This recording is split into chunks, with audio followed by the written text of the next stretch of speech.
സന്നിധിയിൽ വസിച്ചോട്ടെ, പാദങ്ങൾ ചുംബിച്ചോട്ടെ.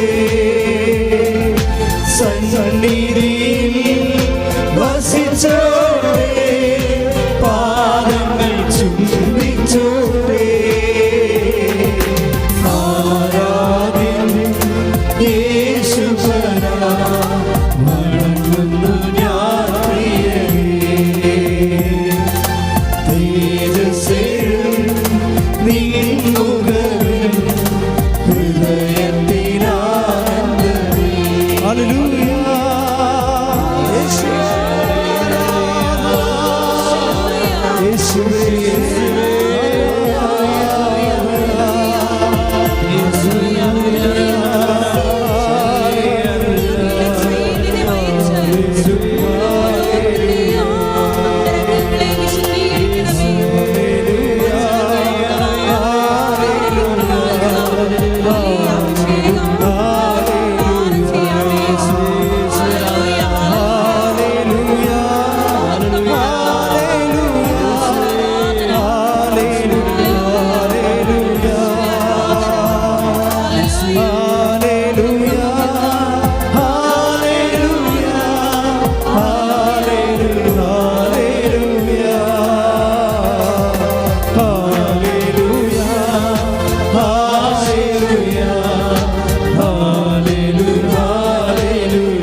പല ആൾക്കാർക്കും ഒന്ന് പുതുക്കിയിട്ടും ഒരു ഉടമ്പടി ഉറച്ച ഒരു ലക്ഷണമില്ല.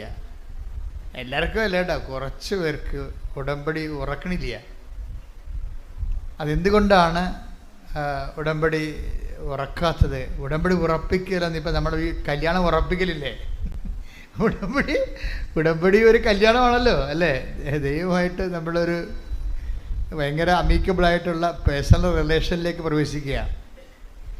ഇപ്പോൾ ഇത് ബയലാറ്ററൽ എഗ്രിമെൻ്റ് ആയതുകൊണ്ട് ഉഭയകക്ഷിയാണ്, രണ്ട് കക്ഷികളുണ്ട്, ഒന്ന് നമ്മൾ ഒന്ന് ദൈവമാണ്. ഇപ്പോൾ കല്യാണം ഉറപ്പിക്കണ പോലെ തന്നെയാണ് ഉടമ്പടി ഉറപ്പിക്കലുണ്ട്. ആ ഉടമ്പടി ഉറപ്പിക്കുന്നതിൻ്റെ ഗ്രൗണ്ട് എന്താണെന്നാണ്. കർത്താവ് നമ്മൾ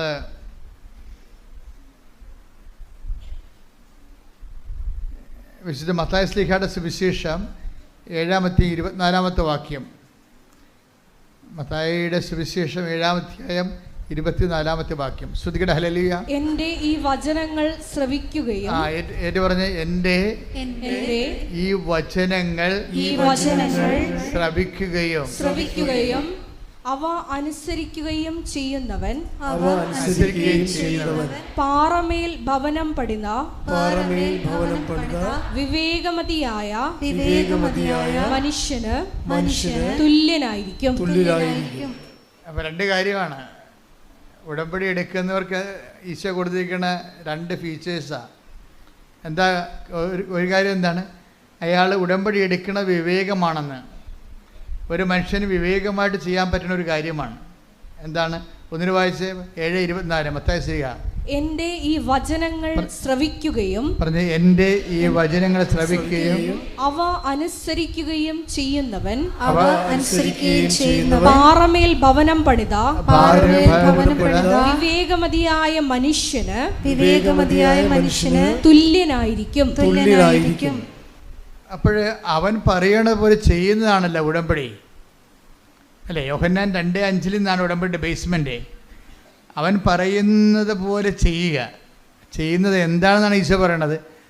ആ യോഹന്നാൻ 2:5 ഈസിക്കൽ ടു മത്തായി 7:24 എന്നാണ് പറയണത്. എന്താണ്? എൻ്റെ ഈ വചനങ്ങൾ കേൾക്കുകയും പറഞ്ഞ് എൻ്റെ ഈ വചനങ്ങൾ കേൾക്കുകയും അതനുസരിച്ച് ജീവിക്കുകയും ചെയ്യുന്നവൻ പാറമേൽ പാറയെന്ന് പറഞ്ഞാൽ എന്താണ്? 18:2 സങ്കീർത്തനം 18:2 എടുത്ത് ശ്രുതികട ഹല്ലേലൂയ. ഹല്ലേലൂയ ഹല്ലേലൂയ ഹല്ലേലൂയ. യേശുവേ നന്ദി നന്ദി. ഹല്ലേലൂയ ഹല്ലേലൂയ ഹല്ലേലൂയ ഹല്ലേലൂയ. യേശുവേ 18-ാം സങ്കീർത്തനം 2-ാം തിരുവചനം. സങ്കീർത്തനം 18:2. അതെ, അങ്ങാണ് എൻ്റെ രക്ഷാശിലയും കോട്ടയും വിമോചകനും. എന്ന് പറഞ്ഞ് അങ്ങാണ് അങ്ങാണ് എന്റെ രക്ഷയുടെ പാറയും എന്റെ രക്ഷയുടെ പാറയും കോട്ടയും കോട്ടയും ശിലയും. ശിലയും. പാറാണ് പാറ, ദൈവമാണ് പാറ. ദൈവമാകുന്ന പാറമേൽ എങ്ങനെയാണ് നമുക്ക് നമ്മുടെ ജീവിത ഭവനം പണിയാൻ പറ്റണത്? അത് 18 സങ്കീർത്തനം 18:2 ദൈവമാണ് പാറ അല്ലേ? ഈ പാറമേൽ ഭവനം പണിയണതാണ് നമ്മളുടെ ഉടമ്പടി ജീവിതം എന്ന് പറയുന്നത്. എന്താണ്? യോഹന്നാൻ 2:5 അനുസരിച്ച് അവൻ പറയണ പോലെ ചെയ്യണത്. അത് എന്തിന് സമമാണ്? അത് മത്തായി 7:24 സമമാണ്. എന്താണത്? എൻ്റെ ഈ വചനം കേൾക്കുകയും പറഞ്ഞേ എന്റെ ഈ വചനം കേൾക്കുകയും അതനുസരിച്ച് ജീവിക്കുകയും ചെയ്യുന്നവൻ പാറമേൽ ദൈവത്തിന്റെ അടിസ്ഥാനത്തിലെ ജീവിത ഭവനം പണി ചെയ്യുന്ന വിവേകിയായ മനുഷ്യന് തുല്യനാണ്. അപ്പൊ ഇതിനകത്ത് ഒരു കാര്യത്തിൽ നമ്മൾ വളരെ നിശ്ചയമുള്ളവരായിരിക്കണം. വിഷയമല്ല വിഷയം, വചനമാണ് വിഷയം. പറഞ്ഞു മനസ്സിലായ? ഉടമ്പടിയിലെ വിഷയമല്ല വിഷയം, പിന്നെന്താണ്? വചനമാണ് വിഷയം. വിഷയം എന്ന് പറഞ്ഞാൽ എന്താണ്? നമ്മുടെ ജെട്ടു നടപടി അല്ലേ? അല്ലെങ്കിൽ കല്യാണം ഒത്തുവരണില്ല, PR കിട്ടണില്ല, പെൻഷൻ കിട്ടിയിട്ടില്ല, അതാണ് വിഷയം. ഇപ്പം അച്ഛനെന്താ പറഞ്ഞത്? വിഷയമല്ല വിഷയം, വചനമാണ് വിഷയമെന്ന്. എന്താ വിഷയം? ഈ വിഷയം ഒരു വിഷയമല്ല. എന്താണ് വിഷയം? ഉടമ്പടി പ്രകാരം വചനമനുസരിച്ച് ജീവിക്കുമ്പോൾ കർത്താവാണ് മറ്റു സെറ്റ് ചെയ്യണത്. അത് മെറിറ്റിലല്ല, നോട്ട് ബൈ മെറിറ്റിലാണ്. നമ്മുടെ യോഗ്യത കൊണ്ടല്ല, ദൈവത്തിൻ്റെ കൃപ കൊണ്ടാണ്.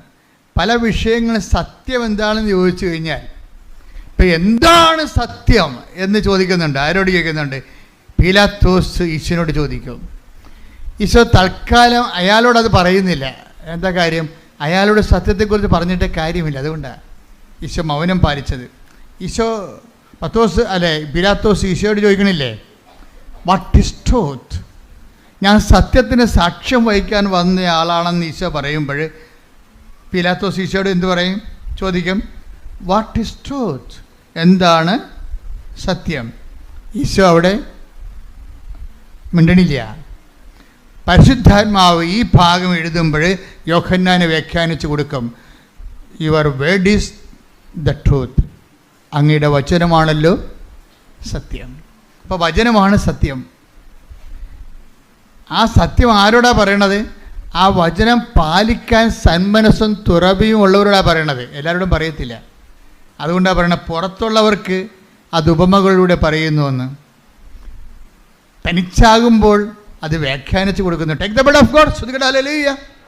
ഹല്ലേലൂയ ഹല്ലേലൂയ. യേശുവേ നന്ദി നന്ദി. ഹല്ലേലൂയ ഹല്ലേലൂയ. ഹല്ലേലൂയ ഹല്ലേലൂയ ഹല്ലേലൂയ. യേശുവേ സ്തുതി, യേശുവേ ആരാധന ആരാധന. യേശുവേ നന്ദി മഹത്വം. ഹല്ലേലൂയ. മർക്കോസ് 4:11. മർക്കോസ് 4:11. അവൻ പറഞ്ഞു ദൈവരാജ്യത്തിന്റെ രഹസ്യം നിങ്ങൾക്കാണ് നൽകപ്പെട്ടിരിക്കുന്നത്. പുറത്തുള്ളവർക്കാകട്ടെ എല്ലാം ഉപമകളിലൂടെ മാത്രം. വചനം സ്വീകരിക്കുന്നവരും സ്വീകരിക്കാത്തവരും. ഇപ്പൊ പുറത്തുള്ള പീലാത്തോസ് എവിടെയുള്ള ആളായി? പുറത്തുള്ള ആളായി.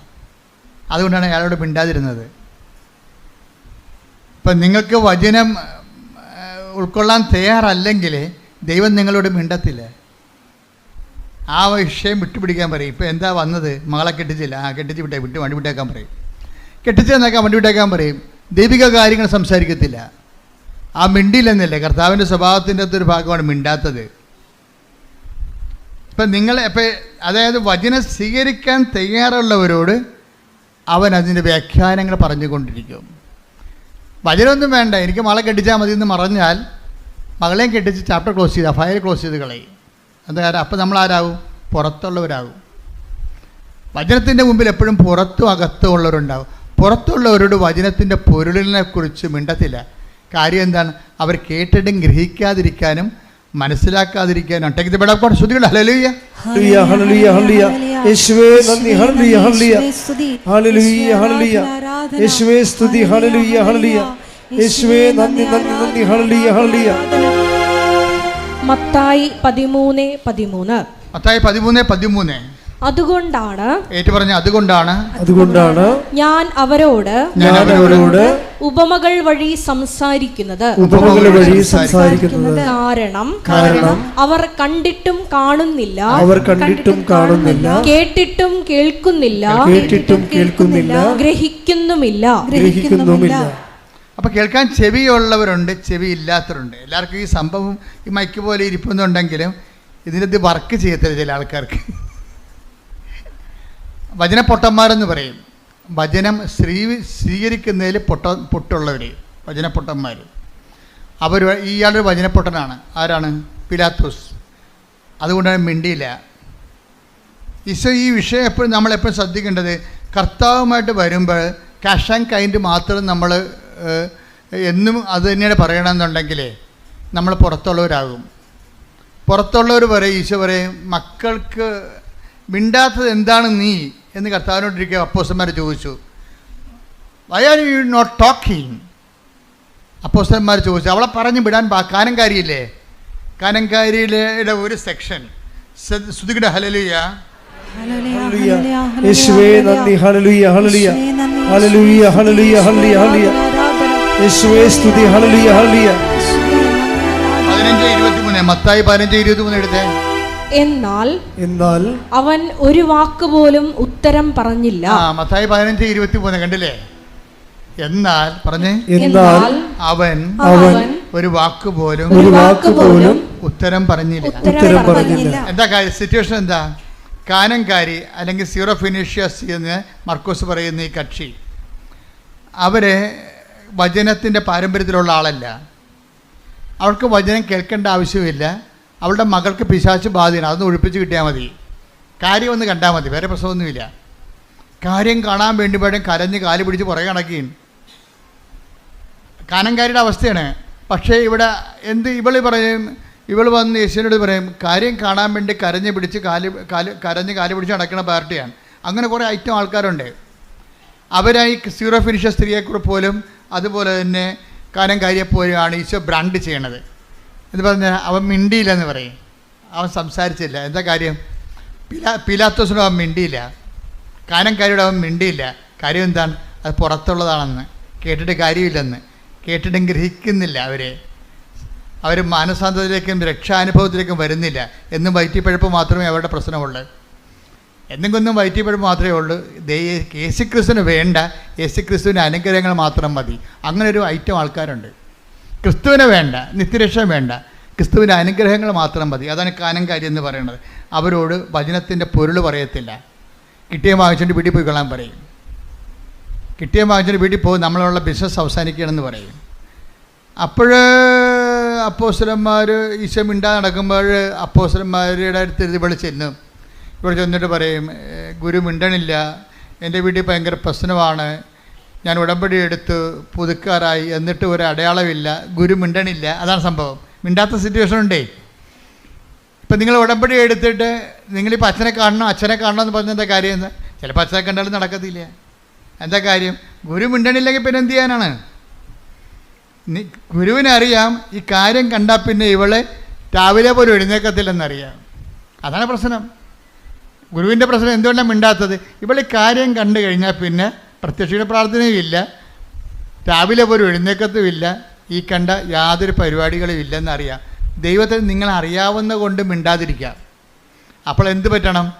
നിങ്ങൾക്ക് സ്വീകാര്യമല്ലാത്തൊരു വിഷയമായതുകൊണ്ടാണ് ദൈവം മിണ്ടാത്തത്. അതിന് അവൾ അടുത്ത സ്റ്റെപ്പ് എടുത്ത് എന്താ സ്റ്റെപ്പ് എടുത്തിരിക്കണത്? അപ്പോസ്തലന്മാരെ കൂട്ടുപിടിച്ചു. നമ്മളിപ്പോൾ അത് തന്നെയാണ് ചെയ്തിരിക്കണത്. മാതാവിൻ്റെ അടുത്ത് അപേക്ഷ വെക്കുന്നു, എന്നിട്ടും ഉടമ്പടി ഒന്ന് പുതുക്കിയിട്ട് മൂവ്മെൻ്റ് ഇല്ല, അതിന് മൂവ്മെൻ്റ് ഇല്ല. എന്നാൽ പിന്നെ അച്ഛനെ കണ്ടേക്കാമെന്ന് വിചാരിക്കുന്നു. അച്ഛനെ കണ്ടു. ഞാനാണെന്ന് വെച്ച് കഴിഞ്ഞാൽ അധികം സംസാരിക്കത്തില്ല. മെസ്സേജ് വല്ലതും ഉണ്ടെങ്കിൽ അപ്പം പറയും, അല്ലെന്നുണ്ടെങ്കിൽ ഈ വിഷയം സബ്ജക്റ്റ് വൈസ് മാതാവിൻ്റെ ദിവസം ഏൽപ്പിച്ചിട്ട് ആ മാതാവിൻ്റെ മധ്യസ്ഥത്തിൽ ഈശോയ്ക്കും കൊടുത്തിട്ട് ജപ്തി നടപടിയുടെ ആധാരം നിങ്ങളുടെ കയ്യിൽ തരും, അല്ലെങ്കിൽ മരുന്ന് ചീട്ട് നിങ്ങളുടെ കയ്യിൽ തരും, അല്ലെങ്കിൽ ആളില്ലെങ്കിൽ ആളിൻ്റെ ഫോട്ടോ പ്രാർത്ഥന നിങ്ങളുടെ കയ്യിൽ തരും. എന്താ കാര്യം? ഇനി ഞാൻ പറയാനുള്ളത് പറഞ്ഞിട്ടുണ്ട്, കർത്താവ് ചെയ്യാനുള്ളത് ചെയ്യും. പക്ഷേ നിങ്ങളുടെ ഈ അഭ്യാസം കൊണ്ട് സംഭവം നടക്കത്തില്ല. മര്യാദയ്ക്ക് ഉടമ്പടി ജീവിക്കണമെന്ന്. ഉടമ്പടി ജീവിക്കണം. ഉടമ്പടി എന്തിനുള്ളതാണ്? ഉടമ്പടി പ്രാർത്ഥിക്കാനുള്ളതല്ല. പിന്നെന്താണ്? ഉടമ്പടി ജീവിക്കാനുള്ളതാണ്. ഈ ദിവസങ്ങളിലെ ഒരു നല്ലൊരു സാക്ഷ്യം ഉണ്ടായി. അത് അവരുടെ സാക്ഷ്യം എന്ന് പറയുന്നത് സുമറാണി ഇവിടെ താമസിക്കുകയാണ്. എവിടെയാ? ഹാമിൽട്ടണിലെ. നമ്മുടെ നാട്ടുകാരത്തെയാണ്, നടുവേട്ടത്തുള്ളതാണ്, എറണാകുളം. സുമറാണിയുടെ പ്രശ്നം എന്താ? സുമറാണിക്ക് 7 വർഷമായിട്ട് മക്കളില്ല. അപ്പോൾ കാനഡയിൽ നല്ല ചികിത്സയുള്ള സ്ഥലത്തുള്ളതാണ്. ഇവർ നേഴ്സാണ്. ഇവരുടെ പ്രശ്നമെന്ന് പറയണത്, ഇവർ സീനിയർ നേഴ്സായത് കാരണം ഇവൾക്ക് ഇതിനെക്കുറിച്ചൊക്കെ അറിയാം. മക്കളില്ലാത്തതിൻ്റെ ഒത്തിരി കാരണങ്ങളുണ്ടാകാം. എങ്കിലും ഇവൾക്ക് വിശ്വാസമുള്ള ആളാണ്. പക്ഷേ സയൻസിലുള്ള വിശ്വാസം തൽക്കാലം നിർത്തി. കാര്യം കാരണങ്ങൾ കണ്ടുപിടിച്ച് കഴിഞ്ഞപ്പോൾ കുഞ്ഞുങ്ങളുണ്ടാകരുതെന്ന് മനസ്സിലായി. അതാണ് വിഷയം. സുമറാണിയുടെ സാക്ഷ്യം നോക്കിയാൽ മതി. കാര്യങ്ങൾ അവർ നേഴ്സാണ്, അവർക്കൊക്കെ കാര്യങ്ങൾ അറിയാം. കാരണങ്ങൾ കണ്ടുപിടിച്ച് കഴിഞ്ഞപ്പോൾ 7 കൊല്ലത്തിൽ ചികിത്സ കഴിഞ്ഞപ്പോൾ മക്കൾ ഇനി സ്വാഭാവികമായിട്ട് ഉണ്ടാകത്തില്ലെന്ന് മനസ്സിലായപ്പോൾ എന്താ ചെയ്യണത്? അവർ ട്രീറ്റ്മെൻറ്റ് അവസാനിപ്പിച്ചു. ട്രീറ്റ്മെൻറ്റ് അവസാനിപ്പിച്ചെങ്കിലും ട്രീറ്റ്മെൻ്റ് എന്ന് പറഞ്ഞാൽ എന്താ? ഉടമ്പടി ഭാഷയിൽ മെരിറ്റാണ്, സയൻസ് അല്ലേ. സയൻസ് ഉടമ്പടി ഭാഷയിൽ എന്താണ്? മെരിറ്റെന്ന് പറയും. പക്ഷേ മെരിറ്റ് ശാസ്ത്രീയമായിട്ട് ഇനി കുട്ടികളെ കിട്ടാൻ സാധ്യതയില്ല എന്ന് കണ്ടു കഴിഞ്ഞാൽ സാധ്യതയില്ല എന്നല്ല എൻ്റെ അർത്ഥം. അതിനടുത്ത് ഓപ്ഷൻ വെക്കുന്ന ഉടമ്പടിയാണ്. എന്താണ്? മെരിറ്റ് വർക്ക് ചെയ്യുന്നില്ലെങ്കിൽ, സയൻസ് വർക്ക് ചെയ്യുന്നില്ലെങ്കിൽ Ephesians 2:8 വർക്കൗട്ട് ചെയ്യും. എന്താണ്? Not by merit but by grace. അപ്പോൾ ഇനി ഗ്രേസിൻ്റെ വഴിയാണ്. ഗ്രേസ് ടാപ്പ് ചെയ്യാൻ ഇന്ന് കിട്ടിയിരിക്കുന്ന ഒരേ ഒരു മാർഗം എന്താണ്? ഉടമ്പടിയാണ്. ഉടമ്പടി എന്ന് പറഞ്ഞാൽ എന്താണ്? അത് 7:24 7:24 എന്ന് പറഞ്ഞാൽ എന്താണ്? ദൈവവചനം കേൾക്കുകയും അതനുസരിച്ച് ആ ഉടമ്പടി ജീവിക്കാനുള്ളതാണ്. ഉടമ്പടി എന്തിനുള്ളതാണ്? ഉടമ്പടി പ്രാർത്ഥിക്കാനുള്ളതല്ല. ഉടമ്പടി പ്രാർത്ഥിക്കാൻ മാത്രമുള്ളതല്ല. പക്ഷേ ഉടമ്പടിയിൽ പ്രാർത്ഥനയെല്ലാം വരുന്നുണ്ട്. ഉടമ്പടി പ്രയോഗിക്കാൻ വേണ്ടി മാത്രമുള്ളതല്ല. എന്നാൽ ഉടമ്പടി പ്രയോഗങ്ങളെല്ലാം വരുന്നുണ്ട്. ഉടമ്പടി പ്രഖ്യാപിക്കാൻ വേണ്ടി മാത്രമുള്ളതല്ല. എന്നാൽ ഉടമ്പടി പ്രഖ്യാപനങ്ങളെല്ലാം വരുന്നുണ്ട്. ഉടമ്പടി ഈ പ്രാർത്ഥനയും ഈ പ്രഖ്യാപനവും ഈ പ്രയോഗവും എല്ലാം ചേർന്നിട്ടുള്ള ഉടമ്പടി ജീവിതം തന്നെ. കൈയടിച്ച് സ്തുതിക്കട്ടെ. ഹല്ലേലൂയ, ഹല്ലേലൂയ, ഹല്ലേലൂയ, ഹല്ലേലൂയ.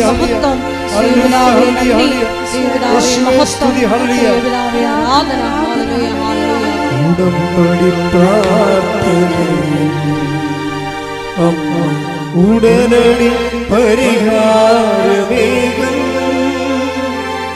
ഉടമ്പടി പ്രാർത്ഥനയിൽ അമ്മ ഉടനടി പരിഹാരമേകും. അവൻ പറയുന്നത് ചെയ്തിടുകിൽ ജീവിതം ധന്യമാക്കിയിടും. ഈ മത്തായി ശ്ലീഹ 7:24 നമ്മളോട് പറയണത് എന്താണ്? ഉടമ്പടി ജീവിക്കാനുള്ളതാണെന്ന്. പിടിയിട്ടില്ലേ? പക്ഷേ ഇത് ഡയറക്റ്റായിട്ട് സുമറാണിക്ക് അറിയത്തില്ലെങ്കിലും സുമറാമിയിൽ പരിശുദ്ധാത്മാവ് നിറയുമ്പോൾ അവളിത് വെളിപ്പെടുത്തണുണ്ട്. ഹാമിൽട്ടണിൽ നിന്ന് നാട്ടിലേക്ക് വരുമ്പോൾ ആദ്യം ചെയ്യണത് എന്താണ്? ഭർത്താവും ഭാര്യയും കൂടി 7 വർഷമായിട്ട് മക്കളില്ലല്ലോ, ഭർത്താവ് കിട്ടാനുള്ള സാധ്യതയുമില്ല. അപ്പോൾ ഇതിനുള്ള സാധ്യതയെന്ന് പറയണത് അവൾക്കറിയാം. ഇത് ഉടമ്പടി എടുത്താലും ശാസ്ത്രീയമായിട്ട് നടക്കാത്ത കാര്യങ്ങൾക്ക് നീക്കുപോക്ക് ഉണ്ടാകാൻ ചിലപ്പോൾ പാടായിരിക്കും എന്ന് അവൾ മുൻകൂട്ടി അറിയുന്നുണ്ട് മനസ്സിൽ. എന്നിട്ട് ഭാര്യയും ഭർത്താവും കൂടി ഒരു തീരുമാനം എടുക്കും. എന്താണ്? നമ്മൾക്ക് ഉടമ്പടി എടുക്കാം. പക്ഷേ എന്താണ്? ഉടമ്പടിയിലൊന്നും അമ്മ കുഞ്ഞിനെ തന്നില്ലെന്ന് വിചാരിച്ചുകൊണ്ട് ഉടമ്പടിയിൽ നമ്മൾ അതിൻ്റെ ഓർത്ത് നമ്മൾ സങ്കടപ്പെടുകയോ വിഷമിക്കുകയോ ചെയ്യത്തില്ലെന്ന് ദൈവത്തോട് പറയാം. അവർ തമ്മിലൊരു ധാരണ എത്തുകയാണ്. കാര്യം ഉടമ്പടി എടുത്താലും നടക്കാൻ സാധ്യതയില്ലെന്നുള്ളത് അവരുടെ ശാസ്ത്രീയ ബോധം അവളെ പഠിപ്പിക്കുന്നുണ്ട്. അതുകൊണ്ട് ഇവിടെ ഇറങ്ങിയപ്പോൾ ഭർത്താവും ഭാര്യയും കൂടി ഒരു എഗ്രിമെൻ്റിൽ എത്തുകയാണ്. ഉടമ്പടി എടുത്താലും നടന്നില്ലെങ്കിലും അതിൻ്റെ പേരിൽ ഉടമ്പടിയെയോ ദൈവത്തെയോ നമുക്ക് കുറ്റം പറയണ്ട. മനസ്സിലായില്ലേ? ഒരു ധാരണ, ഒരു കോംപ്രമൈസിങ് ആണത്. അവളുടെ വിശ്വാസം കൊണ്ടെടുക്കുന്ന കോംപ്രമൈസാണ്. എന്നിട്ട് പറയുന്നത് എന്താണ്? നമുക്ക് ഉടമ്പടി കുഞ്ഞിനെ തന്നാലും ഇല്ലെങ്കിലും ഉടമ്പടി നമുക്ക് ജീവിക്കാം. എന്ത് രസമാണ് കേൾക്കാൻ. ആൾക്കാരൊക്കെ ഇങ്ങനെ ഉടമ്പടിയുടെ പുതിയ വേർഷൻസ് സാക്ഷ്യജീവിതം കാണുമ്പോഴേ ദൈവം ഇങ്ങനെ ഇറങ്ങി നിന്ന് ദൈവം ഇങ്ങനെ പണ്ട് ബൈബിളിൽ ഇറക്കി കൊടുത്ത പോലെ ഉടമ്പടി ഇറക്കി തന്നതിൻ്റെ സത്യമായ ഒരു വചനാനുഭവമാണ്. കാര്യം സുമറാണി എന്താ പറയണത് ഭർത്താവിനോട്? അവർ തമ്മിൽ നല്ല കൂട്ടാണ്.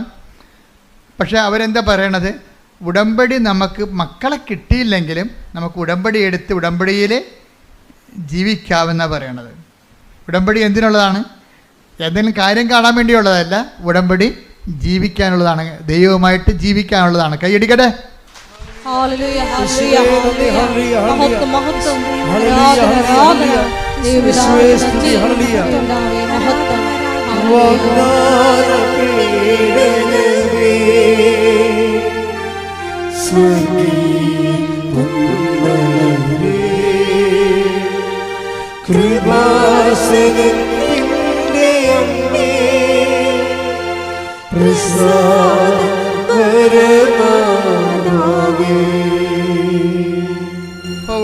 ഉടമ്പടി ജീവിക്കാനുള്ളതാണെന്നുള്ള ആന്തരികമായ ബോധ്യത്തിലാണ് സുമറാണിയും ഹസ്ബൻഡും കൂടി ഉടമ്പടി എടുക്കുന്നത്.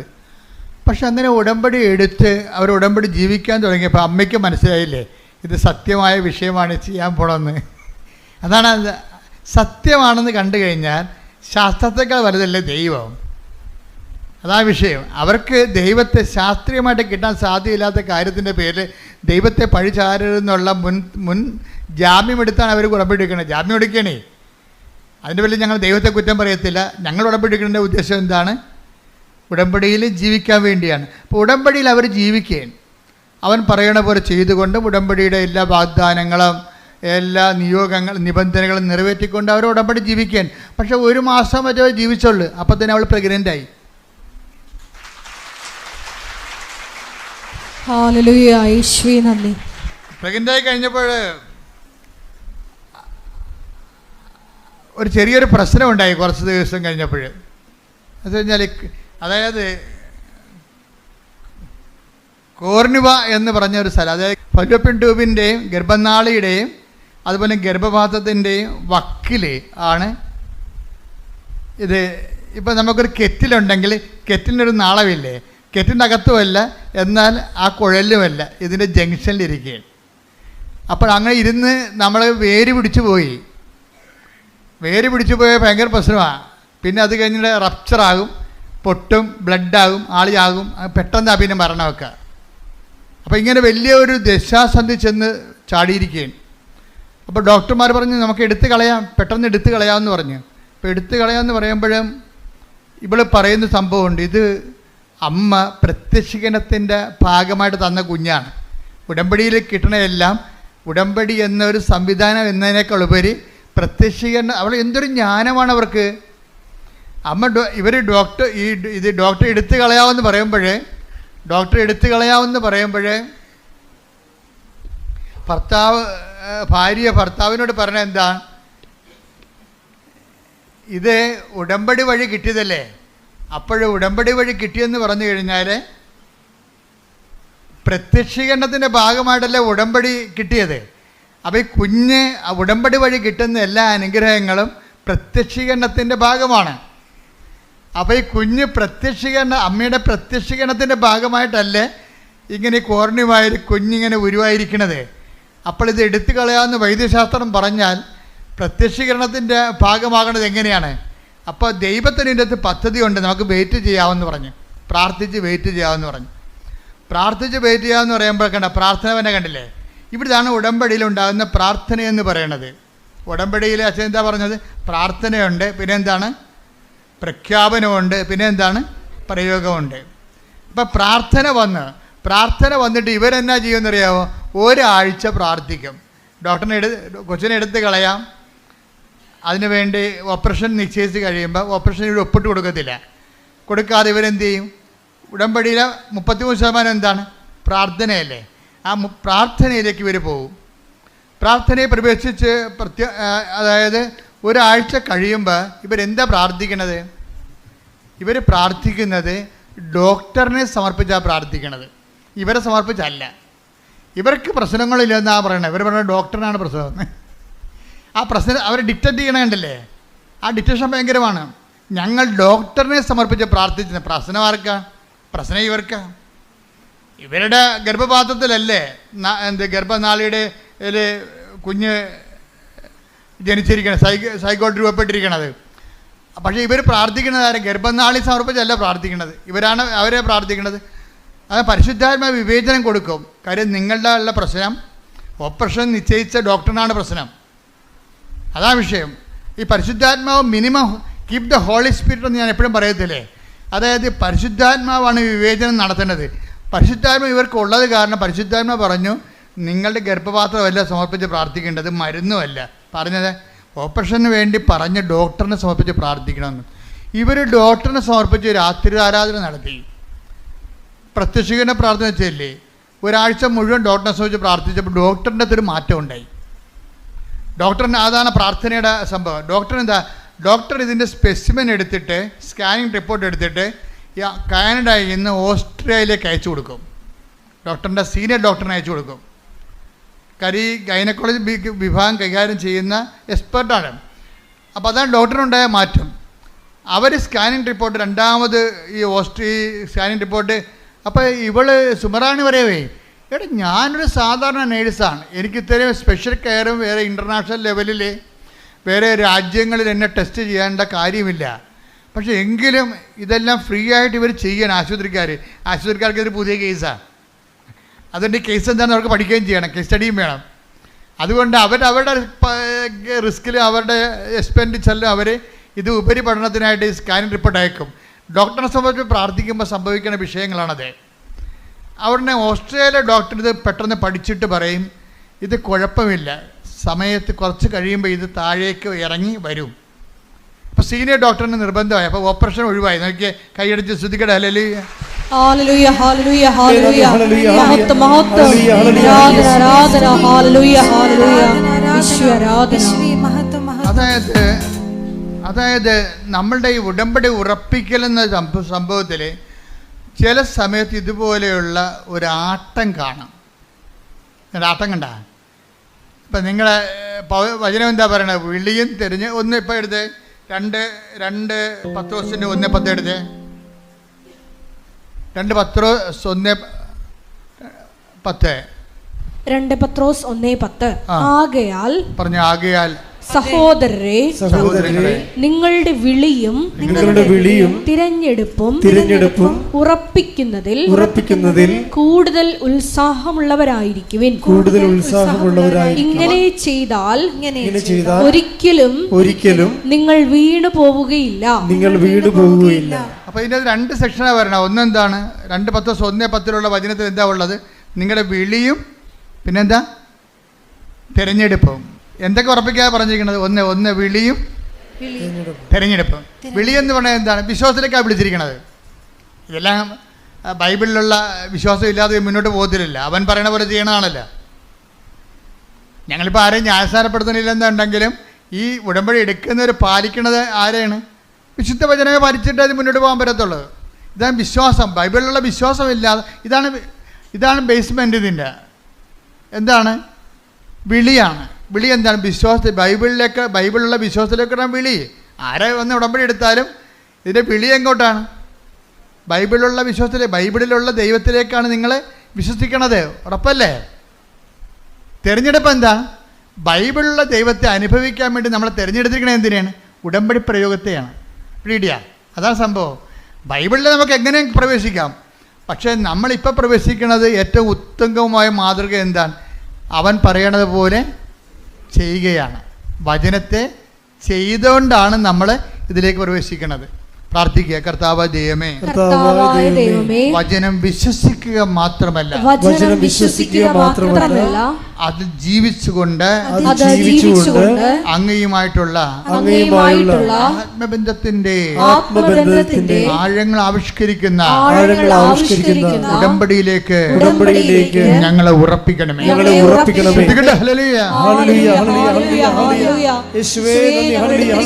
അപ്പൊ ഇതിൻ്റെ അകത്ത് വരുന്ന ഒരു ഉറപ്പിക്കലിനായിട്ടുള്ള സമയത്ത് ഒരു ചാഞ്ചാട്ടം ഉണ്ടാകും. ഈ ചാഞ്ചാട്ടമാണ് ഇപ്പോൾ ഇവിടെ നടക്കുന്നത്. സുമറാണിയുടെ ലൈഫിൽ എന്താണ്? കൊച്ചിനെ കിട്ടി, പക്ഷേ അത് കോർണിവായിലായിപ്പോയി. അപ്പോൾ ഡോക്ടർ പറഞ്ഞു എന്ത് ചെയ്യണം? അതിനെടുത്ത് കളയണമെന്ന് പറഞ്ഞ്. ഇവളത് എടുത്ത് കളയാൻ തയ്യാറല്ല. അവൾ അതിനെന്താ ചെയ്യണത്? ഡോക്ടറിനെ സമർപ്പിച്ചുകൊണ്ട് പ്രാർത്ഥിക്കുകയും. അപ്പോൾ ഡോക്ടറിന് എന്താ വ്യത്യാസം ഉണ്ടായത്? ഡോക്ടർ ഉപരിപഠനത്തിന് സെൻഡ് ചെയ്യും വേറെ രാജ്യങ്ങളിലേക്ക്. അവിടെ നിന്ന് റിസൾട്ട് വരും അവളുടെ പ്രാർത്ഥനയ്ക്ക് ഉത്തരമായിട്ട്. ആ പ്രാർത്ഥനയ്ക്ക് ഉത്തരമായിട്ട് റിസൾട്ട് വരണ കാലത്ത് ഇവൾ ചെയ്യുന്നൊരു കാര്യമുണ്ട്. എന്താ കാര്യം? ടെസ്റ്റിന് വിടുമ്പോൾ സുമ്രാണി ചെയ്യണത് എന്താണെന്ന് വെച്ച് കഴിഞ്ഞാൽ ഉടമ്പടി തൈലം പൊക്കിളിന് താഴെ പെരട്ടും. അതാണ് വിശ്വാസ പ്രയോഗം. മനസ്സിലായില്ലേ? ഇതിലെന്ത് ചെയ്യും? ഉടമ്പടി കാശുരൂപം ഇതൊക്കെ അച്ഛൻ പറഞ്ഞു കൊടുത്താണ് അവരോട്, അല്ലല്ല, അവരുടെ മനസ്സാക്ഷിക്ക് പരിശുദ്ധാത്മ നൽകിയിട്ട് അവർ ചെയ്യുന്ന പ്രയോഗവിധികളാണ്. ഡോക്ടറിൻ്റെയൊക്കെ ടെസ്റ്റ് ഡോക്ടറിനെ സംബന്ധിച്ച് പ്രാർത്ഥിക്കുക മാത്രമല്ല, പിന്നെ പ്രയോഗമാണ് അവർ ചെയ്യണത്. എന്താ ചെയ്യണത്? ഉടമ്പടി തൈലമെടുത്ത് പൊക്കിന് താഴെ പെരട്ടും, വിശ്വാസപ്രമാണം ചൊല്ലി പെരട്ടും. അപ്പോൾ പെരട്ടുമ്പോൾ എന്താ സംഭവം? രണ്ട് കാര്യങ്ങൾ നടക്കും. ഒന്ന്, പ്രയോഗവും നടക്കും, വിശ്വാസപ്രമാണം ചെല്ലുന്നതുകൊണ്ട് പ്രഖ്യാപനവും നടക്കും. വിശ്വാസപ്രമാണം എന്ന് പറയുന്നത് പ്രാർത്ഥനയല്ലല്ലോ, പ്രഖ്യാപനമാണ്, ഇല്ലേ? അതായത് ഉടമ്പടി ആക്ടിവേറ്റ് ചെയ്യുന്ന ഓരോ രീതി നിങ്ങൾ ശ്രദ്ധിക്കണം. ഉടമ്പടി ആക്ടിവേറ്റ് ചെയ്യുന്ന രീതികൾ എന്താണ് ഇവിടെ ചെയ്യുന്നത്? ഒന്ന് പ്രാർത്ഥന, രണ്ടാമത്തെ എന്താണ്? പ്രയോഗം. പ്രയോഗത്തിന് മുമ്പ് എന്താ ചെയ്യണത്? വിശ്വാസപ്രമാണം ചെല്ലിയിട്ടാണ് ഇവൾ ഇത് ഉടമ്പടി തൈലം യൂട്ടസിൽ പെരട്ടുന്നത്. പെരട്ടിക്കഴിഞ്ഞതിന് ശേഷം ഇവൾക്ക് മനസ്സിൽ തോന്നും, പരിശുദ്ധാത്മാവ് ഉണ്ടെങ്കിൽ ദൈവം നമ്മളെ ഗൈഡ് ചെയ്യും. പരിശുദ്ധാത്മാവ് പറയും, ഈ പുസ്തകങ്ങളെല്ലാം നീ ഡെയിലി ഒന്ന് കമ്മ്യൂണിക്കൻ്റ് ആയാൽ മതി എന്ന് പറയും. നീ ഡെയിലി കമ്മ്യൂണിക്കൻ്റ് ആകണമെങ്കിൽ കുറച്ചുകൂടി പവർ കിട്ടുമെന്ന് പറയും. എന്നുവെച്ചാൽ ദിവസവും നീ കുർബാന സ്വീകരിക്കണമെന്ന് പറയും. അപ്പോൾ ദിവസവും കുർബാന സ്വീകരിക്കണമെന്ന് പറയും. അപ്പോൾ ദിവസവും കുർബാന സ്വീകരിക്കണമെന്ന് പറയുമ്പോൾ അത് ഉള്ളിൻ്റെ ഉള്ളിൽ നിന്ന് പരിശുദ്ധാത്മ പറയണതാണ്, നീ എല്ലാ ദിവസവും പോയി ഈശോനെ സ്വീകരിക്കുക. നീ ഒരു പ്രയാസത്തിലിരിക്കുകയല്ലേ. പ്രയാസത്തിലിരിക്കുമ്പോൾ ഇപ്പം ഞങ്ങളുടെ രോഗികളാണെങ്കിൽ മരണത്തോട് മല്ലിട്ടാലും ഞങ്ങൾ കൊടുക്കണത് എന്താണ്? കുർബാനയാണ് കൊടുക്കണത്. ഈ സുമറാണിക്ക് ഇപ്പോൾ പറയേണ്ടത്, പരിശുദ്ധാത്മ പറയണത്, ഈ കുർബാന ദിവസവും സ്വീകരിക്കണം. നീ ഒരു ദൈവത്തിന് ഏറ്റവും ആവശ്യമുള്ള സമയമാണ്. അതുകൊണ്ട് ഇതിൻ്റെ ഏറ്റവും ആവശ്യമുള്ള സമയത്ത് പണ്ട് ആവശ്യമെന്നാണ് പണ്ട് കുർബാനയ്ക്ക് പറഞ്ഞുകൊണ്ടിരുന്നത്. ഇപ്പം മരണത്തിനും ആവശ്യമെന്ന് പറയും. രണ്ട് ആവശ്യത്തിൽ പോയെന്ന് പറഞ്ഞു കഴിഞ്ഞാൽ മരണത്തിനും പണ്ടത്തെ ഭാഷയിൽ ആവശ്യമെന്ന് പറയും. കുർബാന കൊടുക്കണതിന് അത്യന്തം എന്നൊക്കെ പറയും. അത്യന്തം ആവശ്യമായിട്ട് വരുന്ന സംഭവമാണ്. ആ സമയത്ത് കുർബാനയാണ് സഭ കൊടുക്കുന്നത്. കർത്താവ് ഈശോനെയാണ് കൊടുക്കുന്നത്. അപ്പോൾ ഈശോനെ കൊടുക്കണ ഒരു ജോലി ഇവൾ പറയണത്, നീ ഈ അത്യന്ത ഘട്ടത്തിലാണ്. സുമറാണിയോട് പറയണത്, നീ ഇപ്പോൾ ഒരു അത്യന്ത ഘട്ടത്തിലാണ്. നിനക്ക് കുഞ്ഞിന് എന്തും സംഭവിക്കാവുന്ന സമയമാണ്. ഇപ്പോൾ വേറെ ഒന്നും ഇവിടെ വിലപ്പോകത്തില്ല, കുർബാന മാത്രമേ വിലപ്പോകത്തുള്ളൂ. അതുകൊണ്ട് നീ കുർബാന മുടക്കരുതെന്ന് പറയും. അപ്പോൾ ഇവൾ എല്ലാ ദിവസവും ഈ വയറും വെച്ച് കുർബാന സ്വീകരിക്കാൻ പോകാൻ പാടാണ്. കുറച്ച് മെഡിക്കൽ റെസ്ട്രിക്ഷൻ ഉള്ള ആളാണ് എങ്കിലും കുർബാന സ്വീകരിക്കാൻ പോകും. കുർബാന സ്വീകരിച്ച് കഴിയുമ്പോൾ ഈ മുകളിലുണ്ടായിരുന്ന കൊർണിവായിലുണ്ടായിരുന്ന ഫീറ്റസ് നേരെ ഗർഭപാത്രത്തിലേക്ക് ഊർന്നു വീഴും. Hallelujah, hallelujah. അതായത് പരിശുദ്ധാത്മാവ് എങ്ങനെയാണ് ഒരു വ്യക്തിയെ ഗൈഡ് ചെയ്യണമെന്ന് നോക്കണം. അത്യന്ത ഘട്ടങ്ങളിൽ ആവശ്യമായ സഹായങ്ങൾ കൊടുക്കും. കർത്താവ് പണ്ട് പരിശുദ്ധാത്മാവിനെ കുറിച്ച് പറഞ്ഞപ്പോഴേ, ഞാൻ പോണത് കൊണ്ട് പേടിക്കണമെന്നും വേണ്ട, പരിശുദ്ധാത്മാവ് ഉണ്ടാവും കൂടെ, പരിശുദ്ധാത്മാവ് കൂടെ ഉണ്ടാവും. പരിശുദ്ധാത്മാവ് കൂടെ ഉണ്ടാകുമ്പോഴേ എന്താണ്? ഇപ്പോൾ ഈ ദിവസങ്ങളിൽ ദാനിയേലച്ഛൻ്റെ ഒരു പ്രഭാഷണം ഉണ്ടായിരുന്നു. എന്താ പ്രഭാഷണം എന്ന് വെച്ച് കഴിഞ്ഞാൽ, പരിശുദ്ധാത്മാവ് നിങ്ങൾ ഓർക്കും കരിസ്മാറ്റിക്കാർക്ക് മാത്രമേ കിട്ടത്തുള്ളൂ, അല്ലെങ്കിൽ വിശുദ്ധന്മാർക്ക് മാത്രമേ കിട്ടത്തുള്ളൂ. അതല്ല, തെറ്റായ ധാരണയാണത്. എല്ലാ ജനങ്ങൾക്കും പരിശുദ്ധാത്മാവിനെ കർത്താവ് പറഞ്ഞിരിക്കണ ആരാണ്? എല്ലാം അന്നാളുകളിൽ എൻ്റെ ആത്മാവിനെ ഞാൻ എല്ലാവർക്കും നൽകും. കൈയടിച്ച് ശ്രദ്ധിക്കട്ടെ. ഹല്ലേലൂയ. പരമ ദിവ്യകാരുണ്യത്തിന് ആരാധനയും സ്തുതിയും പുകഴ്ചയും ഉണ്ടായിരിക്കട്ടെ. ഞങ്ങൾ ഉടമ്പടിയിൽ നിങ്ങളോട് പശ്ചാത്തപിക്കണമെന്ന് എല്ലാവരോടും പറഞ്ഞിട്ടുണ്ട്. കത്തോലിക്കരോട് കുമ്പസാരിക്കണമെന്ന് പറഞ്ഞിട്ടുണ്ട്, അല്ലേ? അതിൻ്റെ ഒരു ഉദ്ദേശം എന്താ? പരിശുദ്ധാത്മാവിനെ ഓൺലൈനിലേക്ക് ആക്ടിവേഷൻ ചെയ്യുകയാണ്. നിങ്ങൾക്കൊരു ധർമ്മസങ്കടം വന്ന സമയത്ത് നിങ്ങളെ സഹായിക്കാൻ ആരും ഉണ്ടാകത്തില്ല. ആരുണ്ടാവും? സുബ്രാണിയോട് പറഞ്ഞില്ലേ, ഈശോനെ സ്വീകരിക്കും, ദിവസവും പോയി. അതാരാ പറഞ്ഞു കൊടുത്തിരിക്കണത്? പരിശുദ്ധാത്മാ പറഞ്ഞിരിക്കണത്. അപ്പോൾ ദിവസവും ഈശോനെ പോയി. ഇനി അത്യന്ത ഘട്ടങ്ങളിൽ വരുമ്പോൾ നമുക്ക് നിർദ്ദേശങ്ങൾ കിട്ടണം. ഇപ്പം അവർ മരിച്ചു, ഇവർ മരിച്ചു, എന്നെ നോക്കാനും ആരുമില്ല, ഞാൻ കഷ്ടപ്പാടാണ്, ഞാൻ ഒത്തിരി പേരെ സഹായിച്ചു, എനിക്കൊരു ആവശ്യം വന്നപ്പോൾ സഹായിക്കാൻ ഒരു പട്ടിയുമില്ല, ഇങ്ങനെയൊക്കെ പല്ലുചേക്കാത്ത വർത്തമാനം പറഞ്ഞിരുന്നൊരു കാര്യമില്ല. നിങ്ങൾക്ക് ദൈവത്തിന് ഒപ്പിച്ച് ജീവിക്കാത്തവൻ ഇങ്ങനെയുള്ള പിച്ചും പേയും മരണം വരെ പറഞ്ഞുകൊണ്ട് വരും. ഓർത്തേക്കുക, നീ ഒരിക്കൽ ക്രിസ്തുവിനെ സ്വീകരിച്ച പിന്നെ നിനക്ക് ക്രിസ്തുവിനെ മാത്രം മതി. കാര്യം എന്താണ്? അവൻ എന്തിനും മതിയായവനും എന്തിനും പോകുന്നവനുമാണ്. ശ്രുതികട ഹല്ലേലൂയ. അപ്പോൾ ഈ സുമയുടെ ഒരു നിലപാടെന്ന് പറയാൻ എന്താണ്? സുമറാണിയുടെ ഒരു നിലപാട് ഉടമ്പടി ജീവിതമല്ലേ. അവളെന്താ പറഞ്ഞത് ഭർത്താവിനോട്? നമുക്ക് കർത്താവ് കുഞ്ഞിനെ തന്നില്ലെങ്കിലും നമ്മൾ ഉടമ്പടി എടുക്കണത് എന്തിനാണ്? ഉടമ്പടിയിൽ ജീവിക്കാനാണ്. എന്താ കാര്യം? അവൾ ആ വചനത്തിൽ വേരൂന്നി വളരാൻ, അതാണ് ഉടമ്പടിയുടെ ലക്ഷ്യമെന്ന് അവൾ ഗ്രഹിച്ചിരിക്കുന്നത്.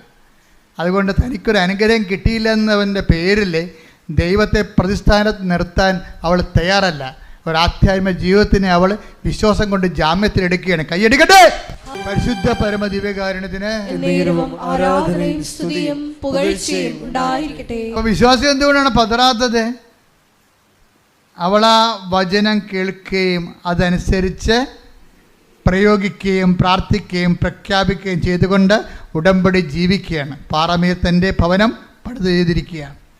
ഇവിടെ കർത്താവ് യേശു ക്രിസ്തു ആകുന്ന പാറമേൽ തൻ്റെ ജീവിത ഭവനത്തെ പണി ചെയ്ത മനുഷ്യൻ പതറത്തില്ല.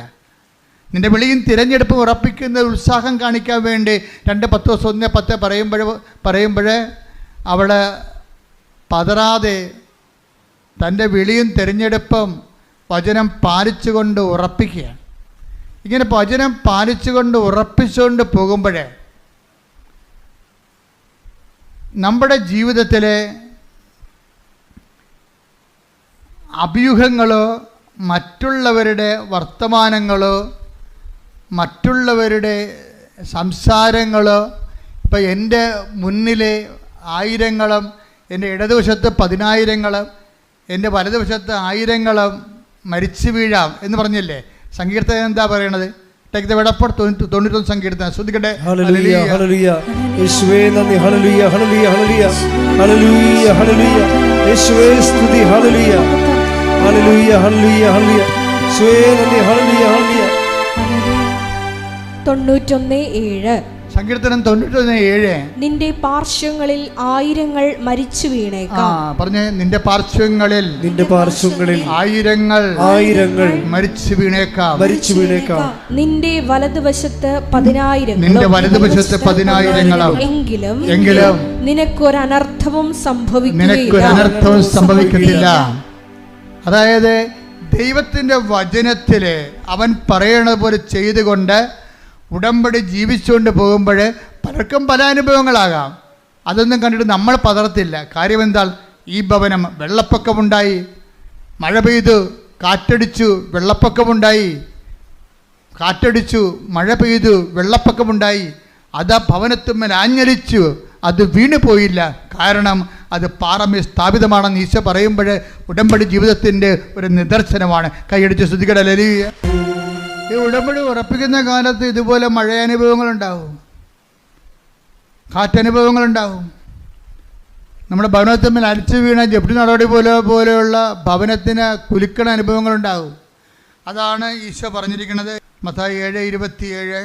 മഴ പെയ്തു, മഴ പെയ്തു, വെള്ളപ്പൊക്കമുണ്ടായി, കാറ്റൂതി, അത് ഭവനത്തിന്മേൽ ആഞ്ഞടിച്ചു, അത് വീണുപോയി, അതിന്റെ വീഴ്ച വലുതായിരുന്നു. അതാരെ കുറിച്ച് പറയണതാണ്? വചനം കേൾക്കുക, അതനുസരിച്ച് ജീവിക്കാതിരിക്കുകയും ചെയ്യുന്നവരാണ് വീണു പോണത്. ജീവിക്കുന്നവര് ഇപ്പം ഈ ദിവസങ്ങളിൽ മഴ പെയ്ത് വെള്ളപ്പൊക്കം ഉണ്ടായെന്നൊക്കെ പറഞ്ഞിട്ട് സാക്ഷ്യം പറഞ്ഞിട്ടുണ്ട്. മഴ പെയ്ത് വെള്ളപ്പൊക്കം ഉണ്ടായി, എൻ്റെ ഭവനത്തിൽ ആഞ്ഞരച്ചു, ഞാൻ വീണു പോയില്ലെന്ന് പറയുന്ന അർത്ഥത്തിലൊരു സാക്ഷ്യം പറഞ്ഞിട്ടുണ്ട്. ആ സാക്ഷ്യം അശ്വതി ചന്ദ്രനാണ് പറഞ്ഞിരിക്കുന്നത്. അശ്വതി